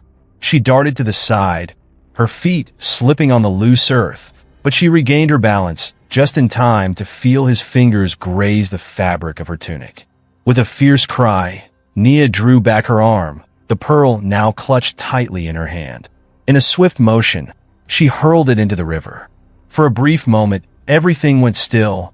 The forest, the earth, the air. It all seemed to hold its breath. The pearl landed in the water with a soft splash, sinking into the deep, dark current. For a heartbeat, nothing happened. Then, with an ear-splitting roar, the river surged, its waters churning violently as though in fury. The trees around them swayed, their branches creaking in the wind. The ground beneath Nia's feet trembled as if the earth itself was breaking apart. Afolabi's true intentions revealed. Afolabi's face twisted in rage as he watched the pearl disappear into the river. His eyes burned with fury, and his voice dropped to a venomous hiss. "You've made a grave mistake, Nia. You don't understand what you've just done. You've unleashed something far worse than you could ever imagine. The curse will claim you in your village, and I will be the one to take what's rightfully mine." As he turned to leave, Nia felt the weight of his words pressing down on her. But the river, the very heart of the land, had spoken, and now there was no turning back. The awakening of Nyoka. The earth shook beneath Nia's feet. the ground trembling as the river roared in fury. For a brief, maddening moment, Nia stood frozen, the sound of the rushing water in her ears, her heart thundering in her chest. The trees around her bent in the wind, their branches creaking as though they were alive. And then, all at once, the forest fell silent. The river had stilled, but the quiet was deafening. Nia's breath came in ragged gasps. She turned to see Afalabi disappearing into the trees, his form swallowed by the shadows, his threat still echoing in her mind. But she couldn't think about him now. The river's power had already begun to take hold. The curse was not gone. It had only just begun. A voice, deep and ancient, whispered through the silence. It was a voice that seemed to come from everywhere and nowhere at once. A voice that chilled Nia's very soul. "You have awakened me, child. You have stirred the waters of the forgotten." Nia stumbled back, her heart racing, as the water began to bubble and churn before her. The river, now dark and brooding, seemed to pulse with life. The murky depths swirled with shadows, and from those shadows, something began to rise. A figure emerged from the river, tall and imposing, its form half-human, half-serpent. The creature's eyes gleamed with a cold, unfeeling light, and its skin shimmered with the iridescence of the river's depths. It was Nyoka, the river spirit. Her long, flowing hair seemed to blend with the currents, and her voice was like the sound of 1,000 whispers carried by the wind. Nia fell to her knees, her body trembling with both fear and awe. This was the spirit of the river, the one that had given life to Ukuta, and now it seemed to be the source of its destruction. "You are the one who has called me back, Nia of Ukuta," Nyoka's voice echoed, both soft and thunderous. "You have cast away the pearl, thinking you could end the curse. But you know nothing of the power you have awakened." Nia's throat went dry. She opened her mouth to speak, but no words came. The weight of Nyoka's presence pressed down on her like an unyielding storm. "You are the last of Zala's bloodline, the one who has returned to fulfill the prophecy. You are the one who will either restore balance or plunge your people into eternal ruin." Nia's chest tightened. The prophecy. She had heard the old stories, but she never imagined that she would be the one tied to them, that her bloodline would be the key to the river's fate. And now, facing Nyoka, she could feel the weight of that destiny crashing down on her. "I didn't ask for this," Nia whispered, her voice breaking. "I didn't want any of this. All I wanted was to save my village." Nyoka's eyes softened, but there was no pity in them, only understanding. "The path you walk is one of pain, child. The river's curse runs through you. There is no escape from what has already been set in motion." The words hung in the air like an impending storm.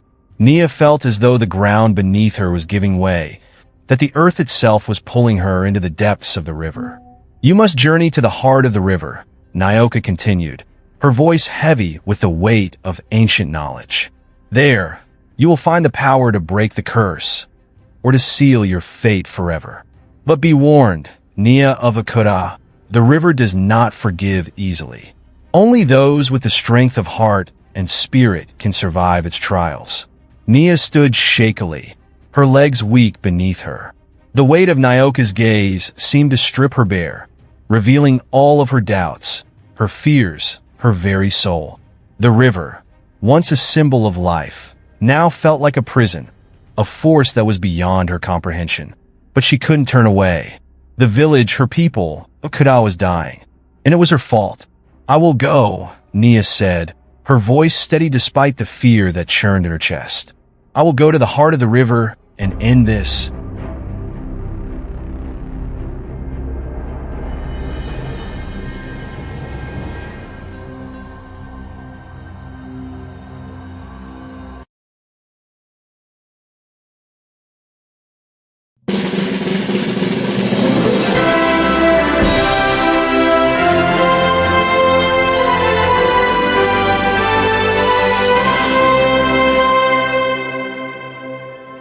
In the heart of a small village, there lived a young boy named Eze. Eze was clever in many ways. He could climb the tallest trees, make the best kites, and tell the funniest jokes. But there was one thing he struggled with: school. While his friends spent time studying and reading, Eze often found himself daydreaming about adventures in far-off lands, wishing he didn't have to do schoolwork at all. His books lay dusty, his homework unfinished, and his grades were barely passing. One sunny afternoon, Eze was walking home from school, kicking a small pebble along the dirt path and whistling a tune, when something shiny caught his eye. Lying right in the middle of the path was a pen, but not just any pen. It sparkled and shimmered under the bright sunlight, almost as if it was calling out to him. Intrigued, Eze bent down to pick it up. The pen felt warm in his hand, and its surface glowed in a way that made it look magical. Eze couldn't resist its charm and decided to keep it, slipping it into his pocket before heading home. That night, he was supposed to do his homework for the next day's class. Eze hadn't paid much attention to the lesson, and his mind was already drifting to other things when he remembered the pen he had found. Well, he thought, why not give it a try? He sat down at his table, opened his notebook, and held the glittering pen over the page. As soon as he touched the pen to paper, something incredible happened. Words flowed from the tip of the pen smoothly, effortlessly, like a river. Somehow, he was able to complete all the answers, even though he hadn't studied or remembered anything from class. It was as if the pen itself knew the answers. The next morning, Eze handed in his assignment, feeling curious but skeptical. His teacher, Mr. Udo, raised an eyebrow as he glanced over Eze's work. The teacher even called him up to the front of the class. "Eze, this is the best work you've done all year," Mr. Udo said, looking at him with surprise. "Did you study very hard last night?" Eze's heart raced, but he managed a small nod, hiding a smile. Inside, he knew he hadn't studied at all. It had to be the pen. That day, he received full marks on his assignment. His classmates were shocked, his teachers were impressed, and Eze felt a new sense of pride. He couldn't believe his luck. All he needed was that magical pen, and school would be easy. As days turned into weeks, Eze began using the pen for all his homework and tests. Whenever he sat down with the pen, the answers seemed to come to him without effort. His grades went up, and he became the best student in his class. The teachers praised him, his parents were overjoyed, and Eze enjoyed the attention. But there was one problem. Eze was still not learning anything. Since he didn't need to study, he spent his free time playing, wandering the village, and avoiding his books. Whenever he had homework, he simply relied on the pen to get him through it. At first, Eze didn't mind. After all, he thought, why work hard when the pen does all the work? But soon, strange things began happening. He noticed that whenever he used the pen, he would feel extremely tired afterward. Sometimes, he even felt dizzy, as if the pen was draining his energy. One night, he even dreamed about the pen. In his dream, a deep, mysterious voice spoke to him. "Be warned, young Eze," it said. "The true power of learning comes from within, not from shortcuts."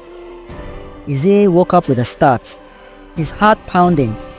He thought about the dream for a moment, but quickly brushed it aside. "It's just a silly dream," he told himself.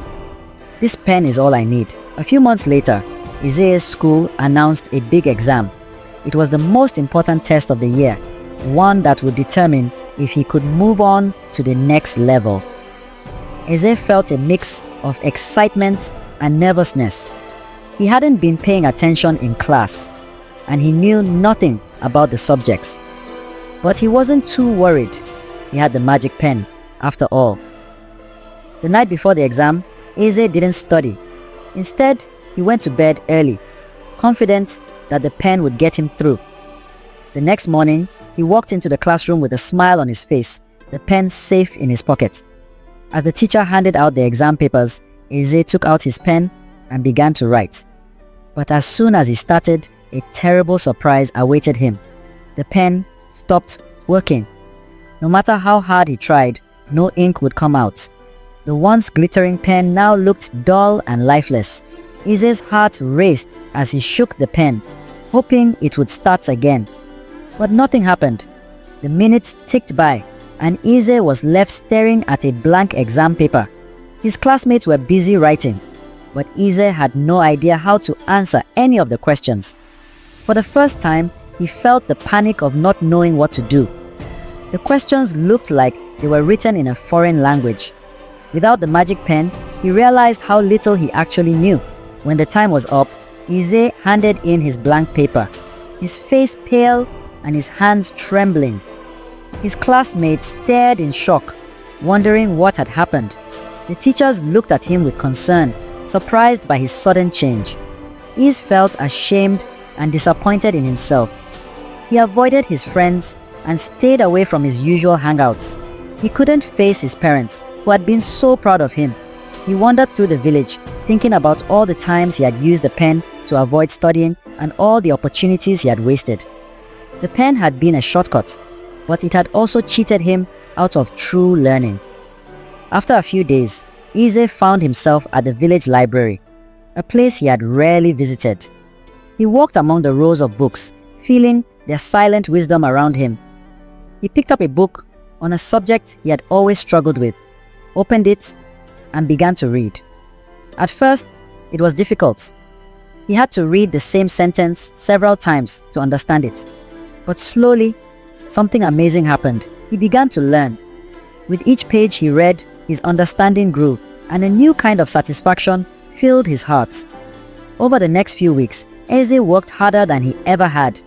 He spent hours studying, asking his teachers for help, and practicing what he learned. Without the magic pen, he realized he could still succeed through his own efforts. His grades slowly improved, not because of a magic pen, but because of his dedication. One day while he was studying under a tree near the school, Eze felt something poking at him from under a root. He dug into the ground and pulled out the magic pen. It sparkled again, just as it had the first day he found it. Eze held it in his hand, feeling its warmth and power. But this time, he didn't feel the same thrill he had before. He now understood that shortcuts might bring temporary success, but they could never replace true knowledge.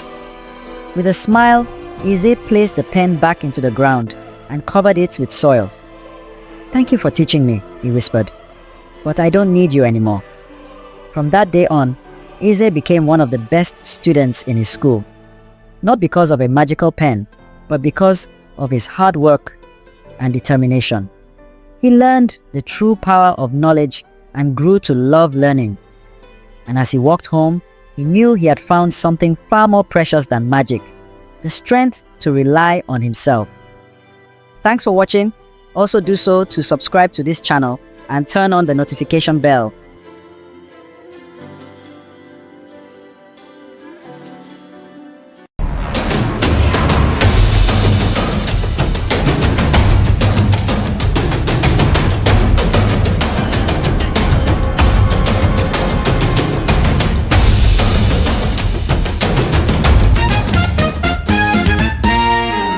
In the heart of a beautiful village named Umuneka, known for its lush fields, tall trees, and vibrant people, there once lived a young princess named Adaugo. She was no ordinary princess. Adaugo was graceful, strong, and wise, even though she was only 17. But her life hadn't been easy. Her mother, the queen, passed away after giving birth to her, leaving Adaugo to be raised by her father, King Obieze, the strong but often lonely ruler of Umuneka. The people of Umuneka loved Adaugo dearly. She spent her days learning to read and write, practicing her archery, and studying the traditions of her people.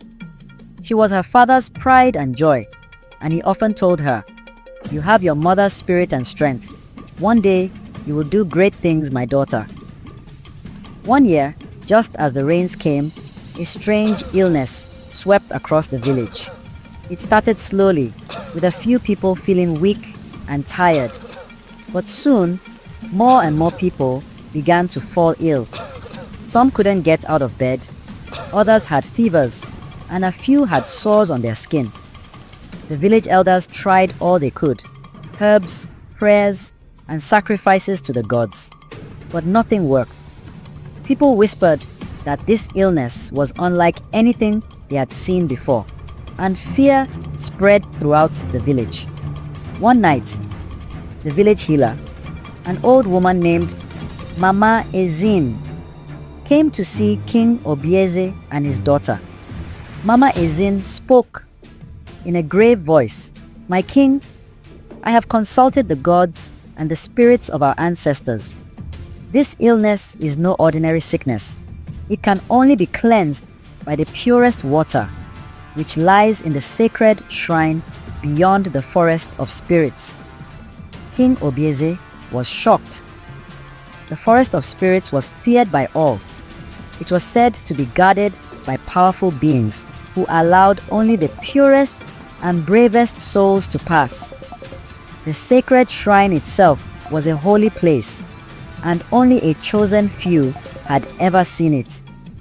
To enter the forest was dangerous, and many who had gone before never returned. Mama Ezin continued, "But there is one more thing, my king. The gods have declared that only a woman may enter the shrine and bring back the water." The king's heart sank. He had no daughters or sisters left who could go, only Adaugo. But he could not bear the thought of risking his only child on such a dangerous journey. That night, as Adaugo lay in her bed, she thought about her people, many of whom had grown weak from the illness. She knew her father would never ask her to go, but in her heart, she knew she had to try. She went to her father and said, "Father, I am the only woman left who can go. Let me be the one to journey to the sacred shrine." King Obieze's eyes filled with tears. He took his daughter's hands and shook his head. "Adaugo, you are my only child. I cannot bear to lose you." But Adaugo was determined. "Father, our people need me. I have trained and prepared my whole life for something important. This is my calling.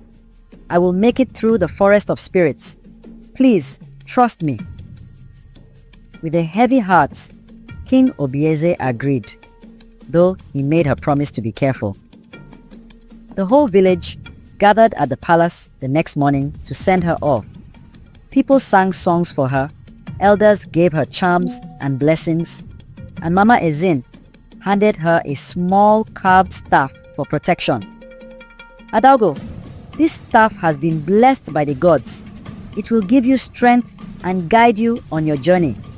Use it wisely," Mama Ezini said. Adaugo thanked her, hugged her father, and with a determined heart, she set off towards the edge of the forest. The forest of spirits was dense and dark, filled with towering trees, twisted vines, and the songs of strange birds. Adaugo held Mama Ezin's staff tightly as she walked deeper into the forest. It was quiet except for the sounds of her footsteps and the rustling leaves. She could feel the eyes of unseen creatures watching her, but she pressed on, determined not to let fear take hold. Soon, she came to a large river. The water was clear but swift, and there was no bridge in sight. She thought about turning back, but then she remembered her people waiting for her. She waded into the river carefully, feeling the cold water rush past her legs. It was hard to keep her balance, but she used the staff to steady herself and made it across. As she walked on, Adaugo met a strange old woman sitting by the path. The woman had deep, wise eyes, and she smiled as Adaugo approached. "Where are you going, child?" she asked. Adaugo replied, "I am on my way to the sacred shrine. My people are sick, and I must bring back the healing water." The woman's eyes sparkled. "The path you walk is dangerous, but I see courage in you. Take this," she said, handing Adalgo a small beaded necklace. "This will help you see the truth, even when illusions try to deceive you." Adalgo thanked the woman and wore the necklace. She felt a strange warmth in her chest, and when she looked back, the old woman had disappeared. As she ventured further, Adalgo began to feel strange things. Sometimes the trees seemed to move as if they were watching her. Shadows danced, and at times she heard whispers calling her name. Her heart pounded, but she remembered the necklace and gripped her staff tightly. Suddenly, she came across 3 figures who looked just like her father, her mother, and Mama Izin. They reached out to her, calling her name and urging her to come to them. But when she clutched the beaded necklace, their forms wavered and faded like smoke. They were illusions created by the spirits to mislead her. She kept walking, and soon she faced another challenge. A mighty beast with sharp claws and fierce eyes. It blocked her path and roared, shaking the trees around her. Adalgo felt fear rise in her, but she steadied herself and lifted Mama Ezin's staff. She spoke calmly to the beast. "I mean you no harm. I seek only to pass." To her surprise, the beast seemed to understand. It bowed its head and stepped aside, allowing her to continue. After many days and nights, Adalgo finally reached the sacred shrine. It was a beautiful place with walls covered in ancient carvings, and at its center was a crystal-clear spring. Adalgo approached the spring with reverence, feeling the power of the shrine around her. She took out a clay pot she had brought from the village and dipped it into the water. As she did, she felt a wave of warmth and peace wash over her. The water sparkled in the pot, and she knew it was blessed. As she turned to leave, a spirit appeared before her, tall and shimmering like silver moonlight. The spirit spoke in a gentle voice. "You have proven your courage, Adalgo. You faced the trials of the forest with honor and respect. Go now and save your people." Adalgo thanked the spirit, feeling gratitude and pride. She began the journey home, retracing her steps through the forest. When she finally returned to Umuneka, her father and the villagers were waiting anxiously. Cheers erupted as she entered the village, holding the clay pot filled with the sacred water. She went straight to the village square, where the sick were gathered. One by one, she sprinkled the water on them, and slowly their strength returned, their fevers disappeared, and smiles spread across their faces. King Obieze embraced his daughter, tears of joy in his eyes. "You have saved us, my brave warrior princess," he said. The villagers celebrated for days, singing songs of Adalgo, the fearless princess who had braved the forest of spirits. From that day on, Adalgo was no longer just a princess. She was the warrior princess of Umuneka, loved and honored by her people, who would tell her story for generations to come. And so, Adalgo lived on as a symbol of courage, love, and dedication, showing that sometimes true power lies in the strength of the heart.